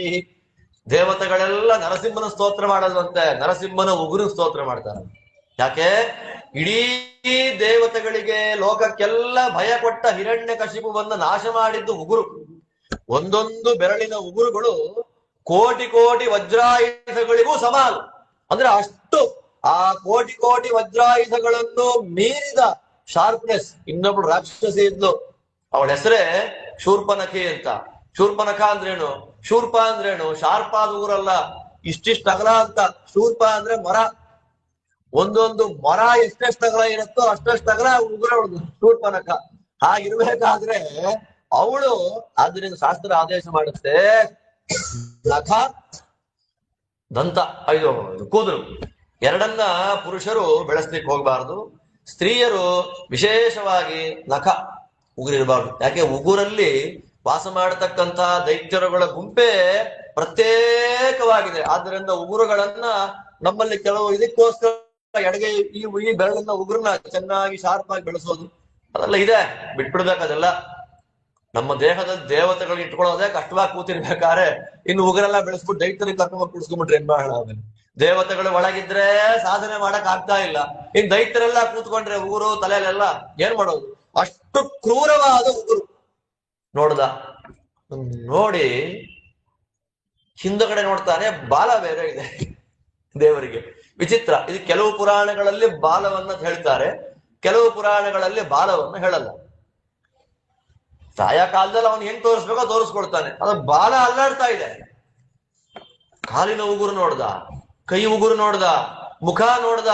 ಇನ್ನೇನು ಪ್ರಳಯ ಕಾಲದ ಅಗ್ನಿಗೂ ಮಿಗಿಲಾದ ಅಗ್ನಿ, ನರಸಿಂಹಾಗ್ನಿ ಅಂತ ಗೊತ್ತಾಯ್ತು. ಎದುರಿಗೆ ಬಂದು ನಿಂತ್ಕೊಂಡ್ಬಿಡ್ತು. ಅಲ್ಲಿದ್ದ ನರಸಿಂಹ ಕಣ್ಣು ಮುಚ್ಚಿ ಬಿಡೋ ಅಷ್ಟ್ರೊಳಗೆ ಎದುರಿಗೆ ಬಂದ, ನಿಂತ್ಕೊಂಡ್ಬಿಟ್ಟ. ಎದುರಿಗೆ ಬಂದ, ಇನ್ನೇನ್ ಮಾಡ್ಬೇಕು ಅವನು? ಎಷ್ಟು ಎತ್ತರ ಅಲ್ಲಿದ್ದ, ಕ್ಲೀನ್ ಆಗಿ ನೋಡ್ತಾ ಇದ್ದ. ಎದುರಿಗೆ ಬಂದಾಗ ಎಷ್ಟು ತಲೆ ಎತ್ತಿದ್ರು ಕೂಡ ನರಸಿಂಹನ ತಲೆ ಕಾಣ್ತಿಲ್ಲ. ನಕ್ಷತ್ರ ಮಾಲೀಕ ಅಂತಾರೆ. ನರಸಿಂಹದೇವರು ಎಷ್ಟು ಎತ್ತರ ಇದ್ರು ಅಂದ್ರೆ ನಕ್ಷತ್ರಗಳು ನರಸಿಂಹದೇವರ ಹಾರ ಇತ್ತಂತೆ, ಕುತ್ತಿಗೆ. ಅಷ್ಟು ಎತ್ತರದ ಶರೀರ ದೇವರು. ಯುದ್ಧ ಮಾಡ್ದ. ಘೋರ ಯುದ್ಧ ನರಸಿಂಹನಿಗೂ ಯಾಕೆ ಅಂದ್ರೆ ಆಗ ತಾನೇ ಪೂರ್ಣ ಹಗಲು ಹೋಗಬೇಕು, ಪೂರ್ಣ ರಾತ್ರಿ ಬರಬಾರ್ದು, ಸಂಧ್ಯಾಕಾಲ ಬರೋ ತನಕ ದೇವ್ರು ಏನ್ ಮಾಡ್ಬೇಕು, ಯುದ್ಧ ಮಾಡ್ಬೇಕು. ಆ ಯುದ್ಧ ಮಾಡುವಾಗ ಎಲ್ಲಿ ತನಕ ಹಾರ್ದ ಹಿರಣ್ಯಕ ಅಂತಂದ್ರೆ ದೇವರ ಎದೆ ಲೆವೆಲ್ಗೆ ಹಾರ್ತಾ ಇದ್ದಂತೆ ಭೂಮಿಯಿಂದ ನಿಂತ್ಕೊಂಡು. ಅಂದ್ರೆ ಅವನ ಬಲ ನೋಡಿ ಹಾಗಿದೆ. ನರಸಿಂಹದೇವರ ಎದೆಗೆ ಹೊಡಿತೀನಿ ಅಂತ ಗುರಾಣಿಯಿಂದ ದೇವರ ಎದೆ ಹೊಡಿತಾನೆ. ಸ್ವಲ್ಪ ಹಿಂದೆ ಬಂದಂಗ ನರಸಿಂಹದೇವ್ ಮಾಡಿದ್ರು ಆಟ. ಬ್ರಹ್ಮಾದಿಗಳಿಗೆಲ್ಲ ಭಯ ಆಗೋಯ್ತು ಒಂದ್ಸಲ. ನರಸಿಂಹ ಒಂದ್ ಹೆಜ್ಜೆ ಹಿಂದೆ ಇಡ್ತಾ ಇದ್ದಾಗೆ ಏನಪ್ಪ ಇವನು ಮಹಾಬಲಶಾಲಿ ಅಂತ ಅಂದ್ಕೊಂಡು. ಆಗ ಬ್ರಹ್ಮಾದಿ ದೇವತೆಗಳೆಲ್ಲ ದೇವರನ್ನ ವಿಶೇಷವಾಗಿ ಅಸುರ ಮರ್ದನ ಮಾಡು ಎಷ್ಟೇ ವನ್ಯೋಗಿಧ್ವಜ್ರ ಸಾಯಕ ಅಂತ ಹೇಳಿ ಕೂರುಗುರುಗಳಿಂದ ಕೂಡಿದ ನರಸಿಂಹ ದೈತ್ಯನ ವಧೆ ಮಾಡಬೇಕು ಅಂತ ಪ್ರಾರ್ಥನೆ ಮಾಡ್ತಾ ಇದ್ದ ಹಾಗೆ ಆ ದೇವರು ಸಂಧ್ಯಾಕಾಲ ಬಂದಿದ್ದನ್ನ ನೋಡಿ ಅನಂತ ಕೈಗಳು, ಆ ಕೈಗಳಲ್ಲಿ 4 ಕೈ ಮಾತ್ರ ಯೂಸ್ ಮಾಡಿದ. 2 ಕೈಗಳಿಂದ ಹಿರಣ್ಯಕಶಿಪುವಿನ 2 ಕೈಗಳು, 2 ಕೈಯಿಂದ 2 ಕಾಲು.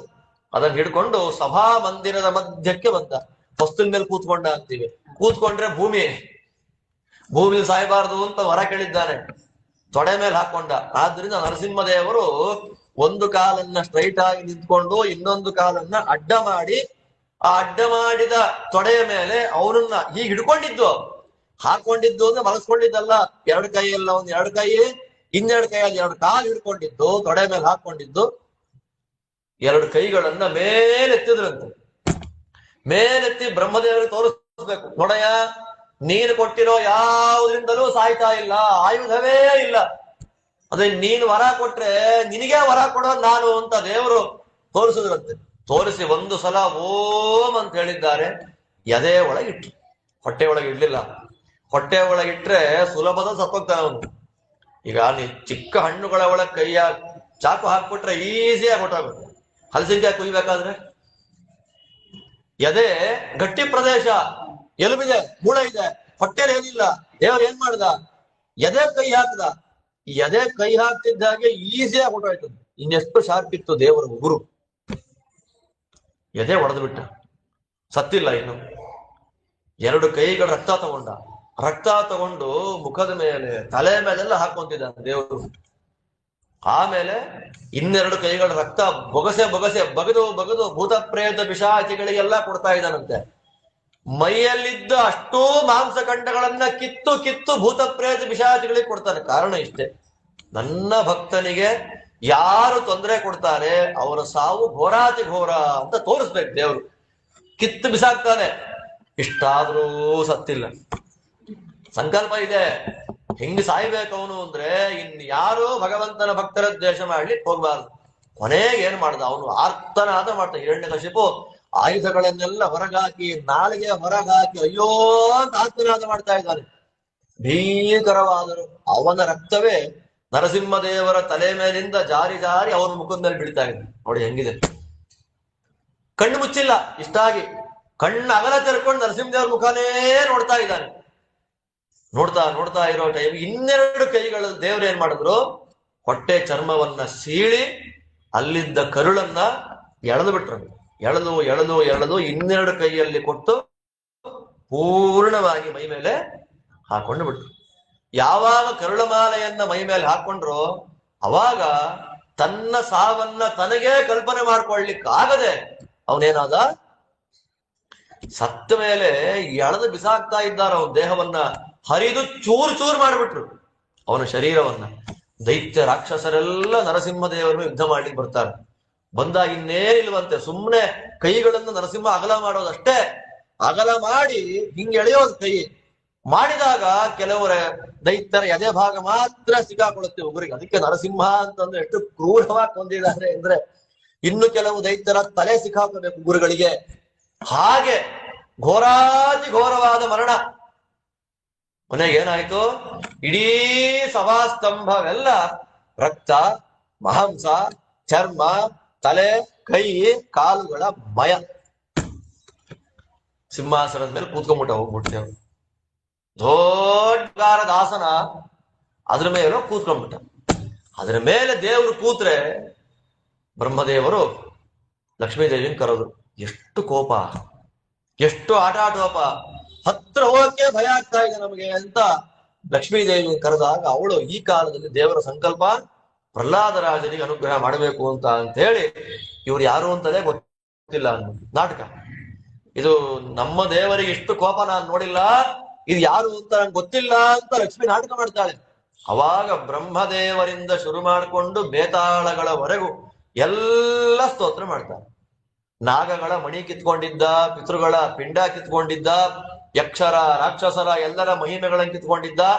ಆದ್ರಿಂದ ಬ್ರಹ್ಮದೇವರಿಂದ ಶುರು ಮಾಡಿಕೊಂಡು ಬೇತಾಳಗಳವರೆಗೂ ಎಲ್ಲ ದೇವಜಾತಿ ವಿಶೇಷಗಳೆಲ್ಲ ದೇವರ ಮುಂದೆ ಸ್ವಾಮಿ ನಮಗ್ ತುಂಬಾ ತೊಂದರೆ ಕೊಡ್ತಾ ಇದ್ದ, ಅವನನ್ನು ಸಂಹಾರ ಮಾಡಿ ಒಳ್ಳೆ ಕೆಲಸ ಮಾಡಿದೆ ಅಂತ ಸ್ತೋತ್ರ ಮಾಡ್ತಿದ್ರು.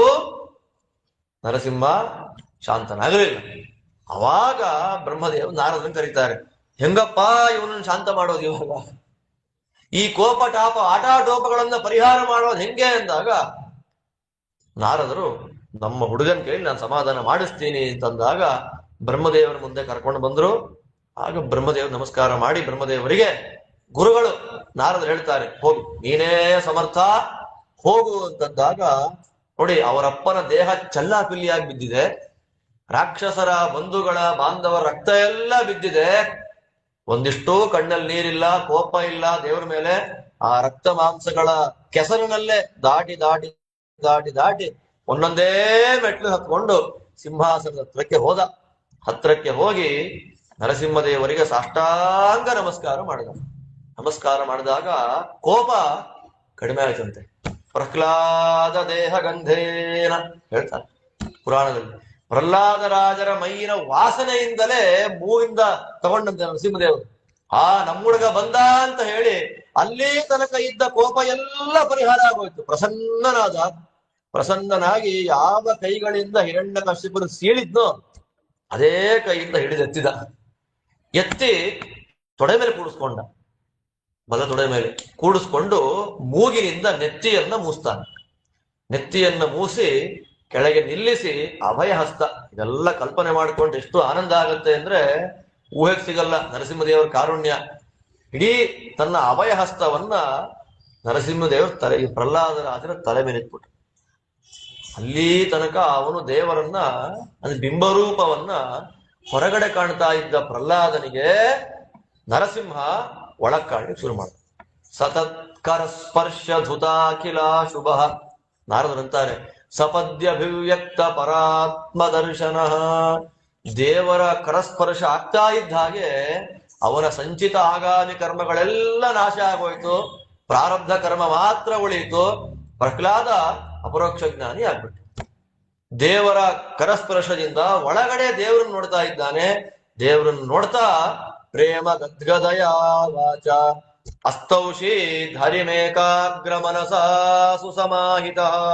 ಇಷ್ಟು ಕರುಣೆ ಮಾಡಿದ ದೇವರನ್ನ ಸ್ತೋತ್ರ ಮಾಡ್ತಾನೆ. ಸ್ತೋತ್ರ ಮಾಡಬೇಕು ಅಂದ್ರೆ ಬಾಯಲ್ಲಿ ಕಣ್ಣಲ್ಲಿ ನೀರು ಬರ್ತಾ ಇದೆ. ಗದ್ಗದವಾದ ಮಾತುಗಳು. ಹೊರಗಡೆ ದೇವರು ಕಾಣ್ತಾ ಇದ್ದಾನೆ, ಒಳಗಡೆನೂ ಕಾಣ್ತಾನೆ. ಅದು ಸಮಸ್ಯೆ. ಒಂದು ಕಡೆ ಕಂಡ್ರೆ ಪರವಾಗಿಲ್ಲ, ಮನಸ್ಸಲ್ಲೂ ನರಸಿಂಹನೇ, ಹೊರಗೂ ನರಸಿಂಹನೇ.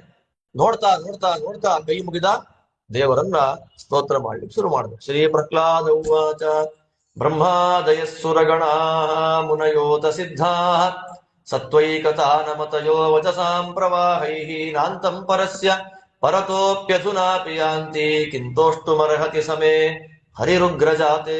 ಪ್ರಹ್ಲಾದರಾಜರ ಸ್ತೋತ್ರವನ್ನೇ ಒಂದು ವರ್ಷ ಕೇಳಬೇಕು ನಾವು. ಅಷ್ಟು ದೊಡ್ಡ ಪ್ರಮೇಯ ಇದೆ ಇದರಲ್ಲಿ, ತುಂಬಾ ದೊಡ್ಡ ಪ್ರಮೇಯ.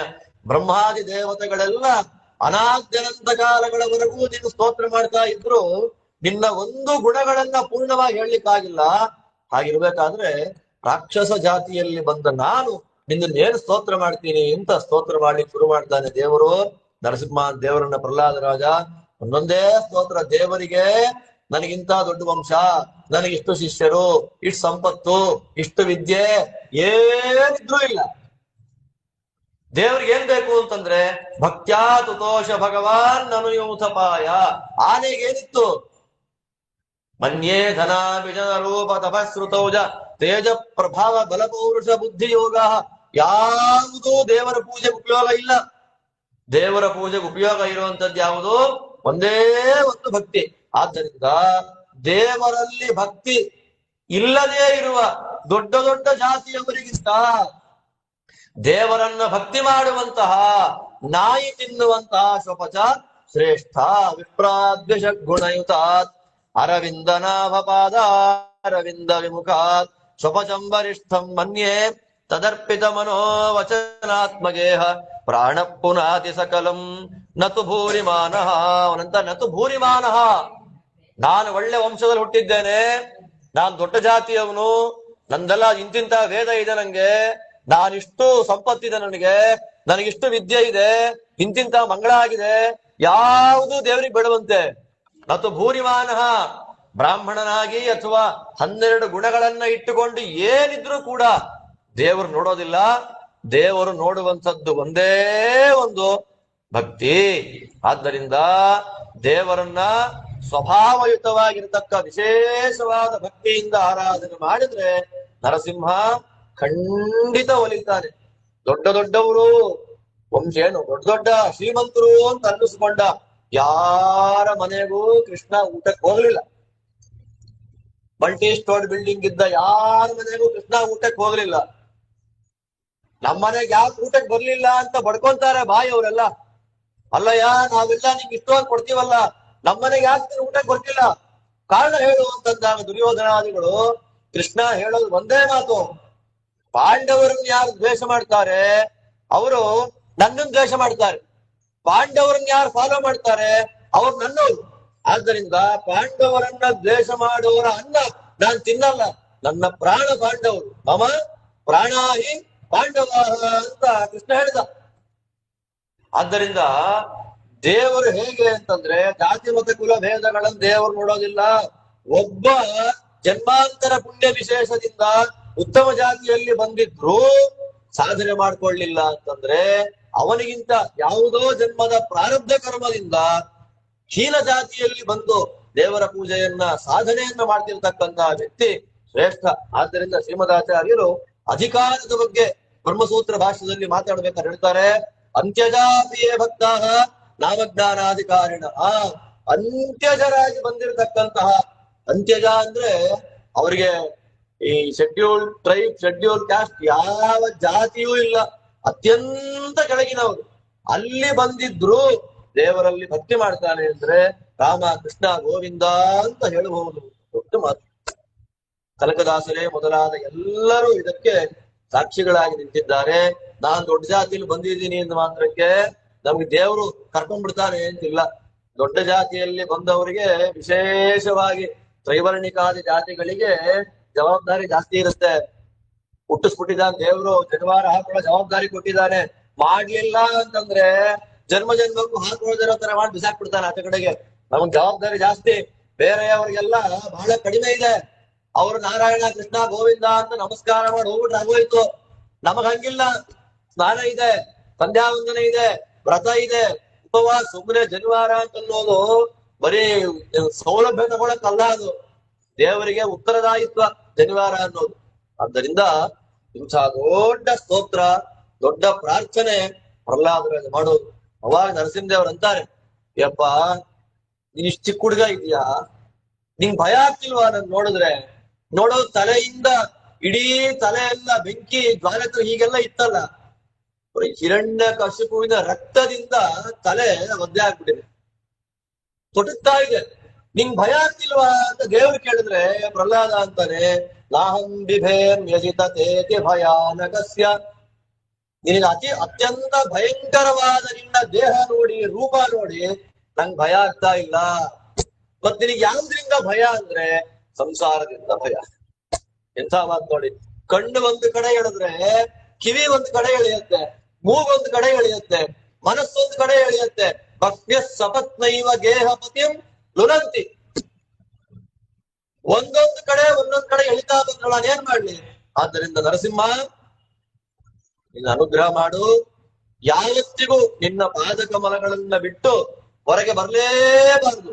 ಆ ರೀತಿಯಾದಂತಹ ಮನಸ್ಥಿತಿಯನ್ನ ನನಗೆ ನೀನು ಕೊಡು ಅಂತ ಹೇಳಿ ಪ್ರಹ್ಲಾದರಾದರು ತುಂಬಾ ಸುಂದರವಾಗಿ ನರಸಿಂಹದೇವರ ಸ್ತೋತ್ರ ಮಾಡ್ತಾರೆ. ಆ ಸ್ತೋತ್ರ ಕೇಳಿದ್ ನರಸಿಂಹದೇವ್ ಏನಂದ್ರು ಗೊತ್ತಾ, ನನಗೆ ಸಂತೋಷ ಆಗ್ಬೇಕು ಅಂದ್ರೆ ನೀನು ಮಾಡಿದ ಈ ಸ್ತೋತ್ರವನ್ನ ಪಾರಾಯಣ ಮಾಡಿದೆ. ತ್ವಾಂಚ ಮಾಂಚ ಸ್ಮರನ್ ಕಾಲೇ ದೇಹ ಬಂಧ ವಿಮುಚ್ಯತೆ. ಕಾಲೇ ಕಾಲೇ, ಬೆಳಗ್ಗೆ ಮಧ್ಯಾಹ್ನ ಸಾಯಂಕಾಲ ಪ್ರಹ್ಲಾದ ವರದ ಪ್ರಹ್ಲಾದ ವರದ ಅಂತ ಜೊತೆನಲ್ಲೇ ನನ್ನನ್ನ ನಿನ್ನನ್ನ ಇಬ್ಬರನ್ನ ಒಟ್ಟಿಗೆ ಸ್ಮರಣೆ ಮಾಡಿದ್ರೆ ಅವರಿಗೆ ಮೋಕ್ಷ ಆಗತ್ತೆ. ಭವಂತಿ ಪುರುಷ ಲೋಕೆ, ದೇವರು ಹೇಳಿದ ಮಾತು, ಮದ್ಭಕ್ತಾ ಸ್ವಾಮನುವ್ರತಾ ಭವಾನ್ ಹಿ ಮಮ ಭಕ್ತಾನಾಂ, ನನ್ನ ಭಕ್ತರು ಹೇಗಿರ್ಬೇಕು ಅನ್ನೋದಕ್ಕೆ ನೀನು ಉದಾಹರಣೆ. ಆದ್ದರಿಂದ ನನ್ನ ಭಕ್ತರಾಗಿ ಬರಬೇಕು ಅಂದ್ರೆ ಅವರು ನಿನ್ನನ್ನ ಅನುಸರಣೆ ಮಾಡಬೇಕು. ನಾನು ಪ್ರಹ್ಲಾದನ ಕಡೆಯವರು, ಪ್ರಹ್ಲಾದ ಹೇಳಿದ ಮಾತನ್ನ ಅನುಷ್ಠಾನ ಮಾಡ್ತಾ ಇದ್ದೇನೆ ಅಂದ್ರೆ ನಾನು ಅಂತವರಿಗೆ ಒಲಿತೀನಿ ಅಂತ ನರಸಿಂಹದೇವರು ಅನುಗ್ರಹ ಮಾಡಿ ಇಷ್ಟೆಲ್ಲಾ ಸ್ತೋತ್ರ ಮಾಡಿದ್ದಿ. ಅದ್ಭುತವಾದ, ನಾನು ಯಾರು ಸ್ತೋತ್ರ ಮಾಡಕ್ಕೆ ನನಗೇನು ಗೊತ್ತು ಅಂತ ಶುರು ಮಾಡಿ ಇನ್ಯಾರಿಗೂ ಮಾಡ್ಲಿಕ್ಕೆ ಆಗೋದೇ ಇಲ್ಲ ಅಂತಹ ಸ್ತೋತ್ರವನ್ನು ಮಾಡಿದ್ಯಾ. ಗುರುಗಳ ದೇವತೆಗಳ ಅನುಗ್ರಹದಿಂದ ಏನಾದ್ರೂ ನಾನು ಬಂದಿದ್ದಕ್ಕೆ ವ್ಯರ್ಥ ಆಗಬಾರ್ದು. ಒಂದು ವರ ಕೇಳು. ನರಸಿಂಹದೇವರಿಗೆ ಗೊತ್ತು ನೇನು ವರ ಕೇಳಲ್ಲ ಅಂತ. ಆಗ ಸುಮ್ಮನೆ ಪ್ರಹ್ಲಾದನ ಗುಣ ನಮ್ಗೆ ತೋರಿಸ್ಬೇಕಲ್ಲ. ಪ್ರಹ್ಲಾದರಾಜರಂತಾರೆ, ಸ್ವಾಮಿ, ಭಕ್ತ ಸ್ವಾಮಿ ಹೇಗಿರ್ಬೇಕು ಅಂದ್ರೆ ಗುಣದಿಂದ ಆಕರ್ಷಿತರಾಗಿರ್ಬೇಕು. ಆದ್ದರಿಂದ ವರ ಬೇಕೇ ಬೇಕು, ತಗೋ ಅಂತ ನೀನ್ ಕೇಳಿದ್ರೆ ನಾನು ಕೇಳುವಂತಹ ವರ ಏನು ಅಂದ್ರೆ ಕಾಮಾನ ಹೃದಯ ಸಂರೋಹ ಭವದಸ್ತು ವರಂ ವೃಣೆ. ನನ್ನ ಮನಸ್ಸಿನಲ್ಲಿ ಆಸೆನೇ ಬರಬಾರ್ದು. ಯಾವ ಪದಾರ್ಥ ನೋಡ್ಲಿ, ಏನೇ ನೋಡ್ಲಿ, ಆಸೆ ಬರಬಾರ್ದು. ಆಸೆ ಬರದೇ ಇರುವಂತಹ ವರವನ್ನ ಕೊಡು, ನನಗೆ ಅದೇ ಮುಖ್ಯವಾದ ವರ ಅಂತ ಹೇಳ್ತಾ ಇದ್ದ ಹಾಗೆ ಪ್ರಹ್ಲಾದರಾಜನಿಗೆ ಮತ್ತೊಮ್ಮೆ ಬರಸೆಳೆದು ಆಲಿಂಗನ ಮಾಡಿಕೊಂಡ ದೇವರು. ಮತ್ತೊಮ್ಮೆ ತಲೆ ಮೇಲೆ ಕೈ ಇಟ್ಟ. ಇಷ್ಟೆಲ್ಲ ಆಗುವಷ್ಟರ ಹೊತ್ತಿಗೆ ನೋಡಿ ದೇವರ ಸಂಕಲ್ಪ ಅಲ್ಲಿದ್ದೆಲ್ಲ ಕ್ಲೀನ್ ಆಗಿ ಹೋಗಿದೆ. ಹೆಂಗ್ ಕ್ಲೀನ್ ಆಯ್ತು ಅಂತ ನಾವು ಕೇಳೋ ಹಾಗಿಲ್ಲ. ಭಗವತ್ ಸಂಕಲ್ಪ ಹೇಗೋ ಹಾಗೆ ದೇವರ ಆದೇಶ ಮಾಡ್ದ, ನಿಮ್ಮಪ್ಪನಿಗೆ ಸಂಸ್ಕಾರವನ್ನ ಮಾಡಿಬಿಡು. ಅವಾಗಂತಾರೆ, ನಮ್ಮಪ್ಪ ಏನೋ ತಪ್ಪು ಮಾಡಿಬಿಟ್ಟ, ಅವನಿಗೆ ನಿನ್ನ ದ್ವೇಷ ಮಾಡಿದ ಈ ಪಾಪ ಪರಿಹಾರ ಆಗ್ಲಿ ಅಂದಾಗ ನಿನ್ನಂಥವನು ಬಂದ ಮೇಲೆ 15 ಮುಂದೆ 15 ಹಿಂದೆ ಉದ್ಧಾರ. ಸುಮ್ಮನೆ ಮಾತಿಗಷ್ಟೇ. 15 ಹಿಂದೆ ಅಂದ್ರೆ ಅದರ ದೇವರು ಬರ್ತಾನೊಬ್ಬ. ಅಂದ್ರೆ ಒಬ್ಬ ಸಾತ್ವಿಕನ ಸಂಪರ್ಕ ನಮಗಾಯ್ತು ಅಂದ್ರೆ ನಾವೆಲ್ಲ ಉದ್ಧಾರ ಆಗ್ತೀವಿ ಅಂತ ಅರ್ಥ. ಹಿರಣ್ಯಕಶಿಪುವಿಗೆ 2 ಜನ್ಮ ಬರಬೇಕು. ಅವನಿನ್ನೂ ರಾವಣ ಆಗ್ಬೇಕು, ಶಿಶುಪಾಲ ಆಗ್ಬೇಕು. ಅದಕ್ಕೋಸ್ಕರವೇ ಹಿರಣ್ಯಕ ಸಾಯುವಾಗ ಕಣ್ಣು ಬಿಟ್ಟುಕೊಂಡು ನರಸಿಂಹದೇವರನ್ನು ನೋಡ್ತಾ ಇದ್ದ. ಉಗ್ರವಾದ ನರಸಿಂಹದೇವರನ್ನು ನೋಡಿದ್ದಕ್ಕೆ ಉಗ್ರವಾದ ರೂಪದಿಂದ ಹುಟ್ಟಿದ. ಹೇಗೆ ಹುಟ್ಟಿದ? ರಾವಣನ ಹುಟ್ಟಿದ. 10 ತಲೆಯಾಗಿ ಕ್ರೂರನಾಗಿ ಹುಟ್ಟಿದ್ರು ಕೂಡ ಮನುಷ್ಯನಾಗಿ ಬಂದು ರಾಮ ಕೊಂದು ಬಿಟ್ಟ. ಅದಕ್ಕೆ ಅವನು ಸಾಯುವಾಗ ಮನುಷ್ಯ ರೂಪದ ದೇವರು ನೋಡಿದ್ದಕ್ಕೆ ಶಿಶುಪಾಲನಾಗಿ ಮನುಷ್ಯನಾಗಿ ಅಷ್ಟೇ ನಿರ್ಣಯದ ಶ್ರೀಮದಾಚಾರ್ಯ ಹೇಳ್ತಾರೆ ಇದನ್ನೆಲ್ಲ. ಈ ದೃಷ್ಟಿಯಲ್ಲಿ ಯಾವಾಗ ಇದೆಲ್ಲ ಸರಿ ಹೋಯ್ತೋ ಇಡೀ ವಾತಾವರಣ ರಕ್ತ ಮಾಂಸದ ವಾಸನೆ ಹೊರಟೇ ಹೋಯ್ತು, ಸುಗಂಧ ಪೂರಿತವಾದ ವಾಸನೆ. ಆಗ ಮಹಾಲಕ್ಷ್ಮೀ ದೇವಿ ಭಗವಂತನ ತೊಡೆಯ ಮೇಲೆ ಆಸೀನರಾಗ್ತಾಳೆ. ಆಗ ನಾರದಾದಿಗಳು ಪ್ರಾರ್ಥನೆಯಂತೆ ಬ್ರಹ್ಮದೇವರು ಪಾಂಚರಾತ್ರದಲ್ಲಿ ಹೇಳಿದ ಕ್ರಮದಂತೆ ನರಸಿಂಹದೇವರಿಗೆ ಷೋಡಶೋಪಚಾರ ಪೂಜೆಯನ್ನು ವಿಶೇಷವಾಗಿ ಮಾಡ್ತಾರೆ. ಆ ಪೂಜೆಯನ್ನ ಸ್ವೀಕಾರ ಮಾಡಿಕೊಂಡು ಸಂತೃಪ್ತರಾದಂತಹ ನರಸಿಂಹದೇವರು ಪ್ರಹ್ಲಾದರಾಜರ ಅನುಗ್ರಹ ದೃಷ್ಟಿಯಲ್ಲಿ ಬ್ರಹ್ಮದೇವರ ಮೂಲಕ ಅವರಿಗೆ ದೈತ್ಯ ರಾಜ್ಯದಲ್ಲಿ ಪಟ್ಟಾಭಿಷೇಕ ಮಾಡಿಸಿದರು. ಪಟ್ಟಾಭಿಷೇಕ ಮಾಡಿಸಿ, ನಿನಗೆ ಕಲಿಯಾವೇಶ ಬರದೇ ಇರಲಿ, ವಿಶಿಷ್ಟವಾದ ತತ್ವಜ್ಞಾನ ನಿನಗೆ ಬರಲಿ ಎಂಬುದಾಗಿ ಅನುಗ್ರಹವನ್ನು ಮಾಡಿ ಬ್ರಹ್ಮಾದಿ ದೇವತೆಗಳಿಗೆಲ್ಲ ವರ ಕೊಟ್ಟು ಮತ್ತೆ ಬ್ರಹ್ಮದೇವರನ್ನ ಸ್ಪೆಷಲ್ ಕರೆದು ಹೇಳ್ತಾರಂತೆ, ನೋಡು ಯಾವಾಗ್ಲೂ ಈ ತರ ಸಿಟ್ ಮಾಡ್ಕೊಂಡು ನಂಗೆ ಬರಕ್ ಆಗಲ್ಲ, ಸಿಟ್ಟಿನ ನಾಟಕ ನಂಗೆ ಮಾಡಕ್ ಆಗಲ್ಲ. ನೀನು ವರ ಕೊಡ್ಬೇಕಾದ್ರೆ ಸ್ವಲ್ಪ ನೋಡ್ಕೊಂಡು ಮಾಡ್ಕೊಂಡು ಕೊಡಪ್ಪ. ಅಲ್ಲಿಂದ ಬ್ರಹ್ಮದೇವರಿಗೆ ಗೊತ್ತಿಲ್ಲ ಅಂತಲ್ಲ, ಅವ್ರು ಸರ್ವಜ್ಞರ ಬ್ರಹ್ಮದೇವರು. ಆದ್ರೂ ಲೋಕದೃಷ್ಟಿ ಅಂತ ಹೇಳೋದು, ಅಲ್ಲಿಂದ ಸಾಯಬಾರ್ದು ಇಲ್ಲಿಂದ ಸಾಯಬಾರ್ದು, ಆಯುಧ ಬೇಡ ಅದು ಬೇಡ ಇದು ಬೇಡ ಅಂತೆಲ್ಲ ಹೇಳಬೇಡ. ನನಗೆ 24 ಕಾಲದಲ್ಲೂ ಸಿಟ್ಟಿನ ರೂಪದಲ್ಲೇ ಬರಕ್ ಆಗಲ್ಲ, ಸ್ವಲ್ಪ ನೋಡ್ಕೊಂಡು ಮಾಡ್ಕೊಂಡು ಇನ್ಮೇಲಿಂದ ವರ ಎಲ್ಲ ಕೊಟ್ಕೋಬೇಕು ಅಂದಾಗ ಬ್ರಹ್ಮದೇವರ ನಾಟಕ ಹಾಗೆ ಆಗಲಿ ಅಂತಾರೆ. ಲಕ್ಷ್ಮೀ ನರಸಿಂಹ ಅಲ್ಲಿಂದ ಅದೃಶ್ಯನಾಗಿ ಹೊರಟು ಭದ್ರಾಶ್ವ ಕೇತುಮಾಲಾದಿ ಖಂಡಗಳಲ್ಲಿ ಸನ್ನಿಹಿತನಾಗಿದ್ದು ಪ್ರಹ್ಲಾದರಾಜರಿಂದ ನಿರಂತರವಾಗಿ ತಾನು ಪೂಜೆಯನ್ನ ಸ್ವೀಕಾರ ಮಾಡ್ತಾನೆ. ಇತ್ತ ಪ್ರಹ್ಲಾದರಾಜರು ದೈತ್ಯ ರಾಜ್ಯದಲ್ಲಿ ಪಟ್ಟಾಭಿಷಿಕ್ತರಾಗಿ, ಹೆಸರಿಗೆ ದೈತ್ಯ ರಾಜ್ಯ, ಎಲ್ಲ ಸಾತ್ವಿಕತನದಿಂದ ದೇವರ ಸೇವೆ, ಗುರುಗಳ ಸೇವೆಯನ್ನೆಲ್ಲ ಮಾಡ್ತಾ ವಿರಾಜಮಾನರಾಗಿದ್ದಾರೆ. ಆದ್ದರಿಂದ ಧರ್ಮರಾಜ, ಅವತ್ತು ಹಿರಣ್ಯಕನನ್ನ ಸೀಳಿದ ಕೂರುಗುರುಗಳಿಂದ ಕೂಡಿದ ನರಸಿಂಹನೇ ಇವತ್ತು ನಿನಗೆ ನಮಸ್ಕಾರ ಮಾಡ್ತಾನಲ್ಲ, ನಮ್ಮ ಅತ್ತೆ ಮಗ ಅಂತ ನಿನಗೆ ಗೌರವ ಕೊಡ್ತಾನಲ್ಲ, ಆ ಕೃಷ್ಣ ಇವನೇ ಅಂತ ಪರಿಚಯ ಮಾಡಿಕೊಟ್ಟಾಗ ಧರ್ಮರಾಜಾದಿಗಳು ತಕ್ಷಣ ಎದ್ದು ನಮಸ್ಕಾರ ಮಾಡಿ ಕೃಷ್ಣದೇವರು ಹೇಳ್ತಾರೆ. ಆದ್ದರಿಂದ ದೇವರಿಗೆ ಪಕ್ಷಪಾತ ಇಲ್ಲ, ದೇವರು ಜಾತಿ ಮತ ಕುಲಗಳನ್ನ ನೋಡಿ ಅನುಗ್ರಹ ಮಾಡೋದಿಲ್ಲ ಅಂತನ್ನೋದಕ್ಕೆ ಅಸುರ ಜಾತಿಯಲ್ಲಿ ಬಂದ ಪ್ರಹ್ಲಾದರಾಜರ ಚರಿತ್ರೆ ನಾರದರುತ್ತಾರೆ. ಯಯೇತನ್ ಮಮ ಶಿಷ್ಯಸ್ಯ ಹೇಳ್ತಾರೆ, ನನ್ನ ಶಿಷ್ಯನಾದ ಈ ನಾರದನ ಮಹಾತ್ಮೆಯನ್ನಾಗಿ, ಪ್ರಹ್ಲಾದನ ಮಹಿಮೆಯನ್ನ, ಅವನ ಗುಣಗಳನ್ನ, ಅವನು ಮಾಡಿದ ಸ್ತೋತ್ರವನ್ನ ಎಲ್ಲ ಯಾರು ಯಾವಾಗಲೂ ಚಿಂತನೆ ಮಾಡ್ತಾರೆ, ಎಲ್ಲರಿಗೂ ಕೂಡ ನರಸಿಂಹದೇವರ ವಿಶೇಷವಾದ ಅನುಗ್ರಹದಿಂದ ಸಕಲ ಸೌಭಾಗ್ಯಗಳು ಬರುತ್ತೆ, ಸಕಲ ದುರಿತಗಳು ದೂರ ಆಗುತ್ತೆ. ಅನ್ನದಿಂದ ಬಂದ ದೋಷ, ನೀರು ಕುಡಿದಾಗ ಬಂದ ದೋಷ, ಸಹವಾಸದ ದೋಷ, ಗಾಳಿಯಿಂದ ಬಂದ ದೋಷ, ಮುಟ್ಟಿದಾಗ ಬಂದ ದೋಷ, ಆ ಎಲ್ಲ ದೋಷಗಳು ಕಲಿಬಾಧೆ ಕಾರಣ ಆಗುತ್ತೆ. ಅದೆಲ್ಲವೂ ನೃಹರೇರ್ ನಾಮಕೀರ್ತನ, ನರಸಿಂಹ ಅಂತ ಜೋರಾಗಿ ನಾಮಸ್ಮರಣೆ ಮಾಡೋದ್ರಿಂದ ಎಲ್ಲ ಪರಿಹಾರ ಆಗುತ್ತೆ. ವಿಘ್ನಗಳು ದೂರ ಆಗಿ ಸಾಧನೆ ನಿರ್ವಿಘ್ನವಾಗಿ ನಡೆಯಬೇಕು ಅಂದ್ರೆ ನರಸಿಂಹದೇವರ ಉಪಾಸನೆಯನ್ನ, ಅವರ ಸ್ತೋತ್ರವನ್ನು ನಾವೆಲ್ಲರೂ ಕೂಡ ಭಕ್ತಿಯಿಂದ ಮಾಡಿದಾಗ ಕಾರಣ ಆಗುತ್ತೆ ಅಂತ ಹೇಳ್ತಾ, ನಾರದರು ಧರ್ಮರಾಜಾದಿಗಳಿಗೆ ಹೇಳಿದ ನರಸಿಂಹದೇವರ ಚರಿತ್ರೆಯಲ್ಲಿ ಇದು ಸಮಾಪ್ತಿ ಆಗ್ತಾ ಇದೆ. ಪ್ರಹ್ಲಾದನ ಚರಿತ್ರೆ. ಅಲ್ಲಿಂದ ಇನ್ನು ಮುಂದೆ ಸನಾತನ ಧರ್ಮಗಳ ಬಗ್ಗೆ ಸ್ವಲ್ಪ ಅದನ್ನು ವಿಸ್ತಾರವಾಗಿ ಹೇಳ್ಬೇಕು. ಅದನ್ನ ಮುಂದೆ 8ನೇ ಸ್ಕಂದ ಮಾಡುವಾಗ ಅದನ್ನು ವಿಸ್ತಾರವಾಗಿ ಹೇಳ್ತೀನಿ. ಅದನ್ನ ಸನಾತನ ಧರ್ಮಗಳು ನಾವು ತಿಳ್ಕೊಳ್ಳಬೇಕಾದ ಕೆಲವು ಅಂಶಗಳೆಲ್ಲ ಇದೆ. ಆ ಸನಾತನ ಧರ್ಮಗಳ ಬಗ್ಗೆ ತಿಳಿಸಿಕೊಟ್ಟು ಒಬ್ಬ ಭಕ್ತನನ್ನ ನಿರೂಪಣೆಯನ್ನ ಮಾಡುವಂತಹ ಒಂದೇ ಸ್ಕಂದ, ಸಪ್ತಮ ಸ್ಕಂದ, ಅದನ್ನ ಸಮಾಪ್ತಿ ಮಾಡ್ತಾ ಇದ್ದಾರೆ. ನಾವು ಮಾಡುವಂತಹ ಕಾರ್ಯ ಕೆಲವೊಂದ್ಸಲ ನಾವು ಅಂದುಕೊಳ್ಳದೆ ದೊಡ್ಡವರ ಪ್ರೀತಿಯಾಗುವಂತೆ ಕಾರ್ಯಕ್ರಮಗಳು ಆಗ್ಬಿಡುತ್ತೆ. ಆಕ್ಚುಲ್ ಆಗಿ ನಿನ್ನೆ ನರಸಿಂಹಾವತಾರ ಆಗಿದ್ದಿದ್ರೆ ಮಂಗಳವಾರ ಚೆನ್ನಾಗಿರೋದು ಅಂತ ನಾವು ಅಂದುಕೊಂಡ್ರೆ, ಇವತ್ತು ನರಸಿಂಹದೇವರ ಸಾಕ್ಷಾತ್ಕಾರವನ್ನ ಪಡೆದ ವಿದ್ಯಾರತ್ನಾಕರ ತೀರ್ಥರ ಆರಾಧನೆ ನೋಡ್ರಿ. ಎಷ್ಟು ದೇವರು ನಮಗೆ ಎಷ್ಟು ಒಳ್ಳೆಯ ಟೈಮ್ ಕೊಟ್ಬಿಡ್ತಾನೆ ಅಂದ್ರೆ, ಅವ್ರು ಹುಟ್ಟಿದ್ ಅವ್ರ ಅಪ್ಪನ ಹೆಸರು ಲಕ್ಷ್ಮೀ ನರಸಿಂಹಾಚಾರ್ಯರು ಅಂತ. ಹೆಂಗಿದೆ ನೋಡಿ. ಅವರು ತೆಕ್ಕಲೂರು ಅಂತ ಕೊಯಮತ್ತೂರು ಹತ್ರದಲ್ಲಿ ಇದ್ದವರು. ವಿದ್ಯಾಕಾಂತ ತೀರ್ಥರು ಅವರನ್ನ ಸೋಸಲೆ ಕರ್ಕೊಂಡು ಬಂದರು. ಅವರ ಪೂರ್ವಾಶ್ರಮದ ಒಂದು ಹೆಣ್ಣು ಮಗಳನ್ನ ಕೊಟ್ಟು ಮದುವೆ ಮಾಡಿಸಿದ್ರು. ಅಹೋಬಿಲಕ್ಕೆ ಹೋಗಿ ನರಸಿಂಹದೇವರ ಸೇವೆ ಮಾಡು ಅಂತಂದ್ರು.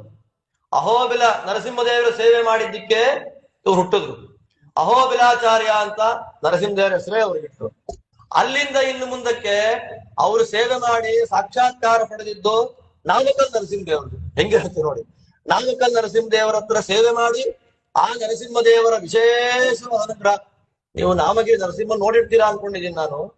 ಆ ನರಸಿಂಹದೇವರನ್ನ ನೋಡಿಬಿಟ್ರೆ ಈ ಭಾಗದಲ್ಲಿ ಹಿರಣ್ಯಕಶಿಪುವಿನ ಕೊಂದ ರಕ್ತದ ಭಾಗ ಇನ್ನು ಹಾಗೆ ಇದೆ, ಕೆಂಪಗಿದೆ. ನೀವು ನೋಡ್ಬೇಕು, ನೀವು ಇದನ್ನು ಎಷ್ಟು ಕೆಂಪಗಿದೆ ಅಲ್ಲಿ ಅಂದ್ರೆ ಇಷ್ಟ ಅಗಲಾಗಿದೆ ದೇವರು. ಸ್ವಯಂ ವ್ಯಕ್ತ, ಶುದ್ಧ ಶಾಲಿಗ್ರಾಮ ಶಿಲೆ, ಬ್ರಹ್ಮರುದ್ರಾದಿಗಳೆಲ್ಲ ಸ್ವಾಮಿ ಸೇವೆ ಮಾಡ್ತಾ ಇದ್ದಾರೆ. ಇಷ್ಟಗಲ ಆ ದೇವರು ಅದು ದೂರದಿಂದ ನಿಂತ್ಕೊಂಡು ನೋಡಿದ್ರೆ ಭಯ ಆಗೋಗುತ್ತೆ. ಇಷ್ಟೊತ್ತಿಗೆ 7-7:30 ಹೊಟ್ಟೋದ್ರೆ ಜನ ಇರಲ್ಲ, ಒಳಗೆ ಹೋಗಿ ಹೆದರಿಕೆ ಆಗ್ಬಿಡುತ್ತೆ. ಅಷ್ಟು ಭೀಕರ ಭಯಂಕರ ರೂಪ ನರಸಿಂಹದೇವರದ್ದು. ಆ ನರಸಿಂಹದೇವರ ಸಾಕ್ಷಾತ್ಕಾರವನ್ನ ಪಡೆದವರು. ಅಲ್ಲಿಂದ ಮುಂದೆ ಅವರ ಗುರುಗಳು ವಿದ್ಯಾ ಸಮುದ್ರ ತೀರ್ಥರು, ಅವರಿಗೆ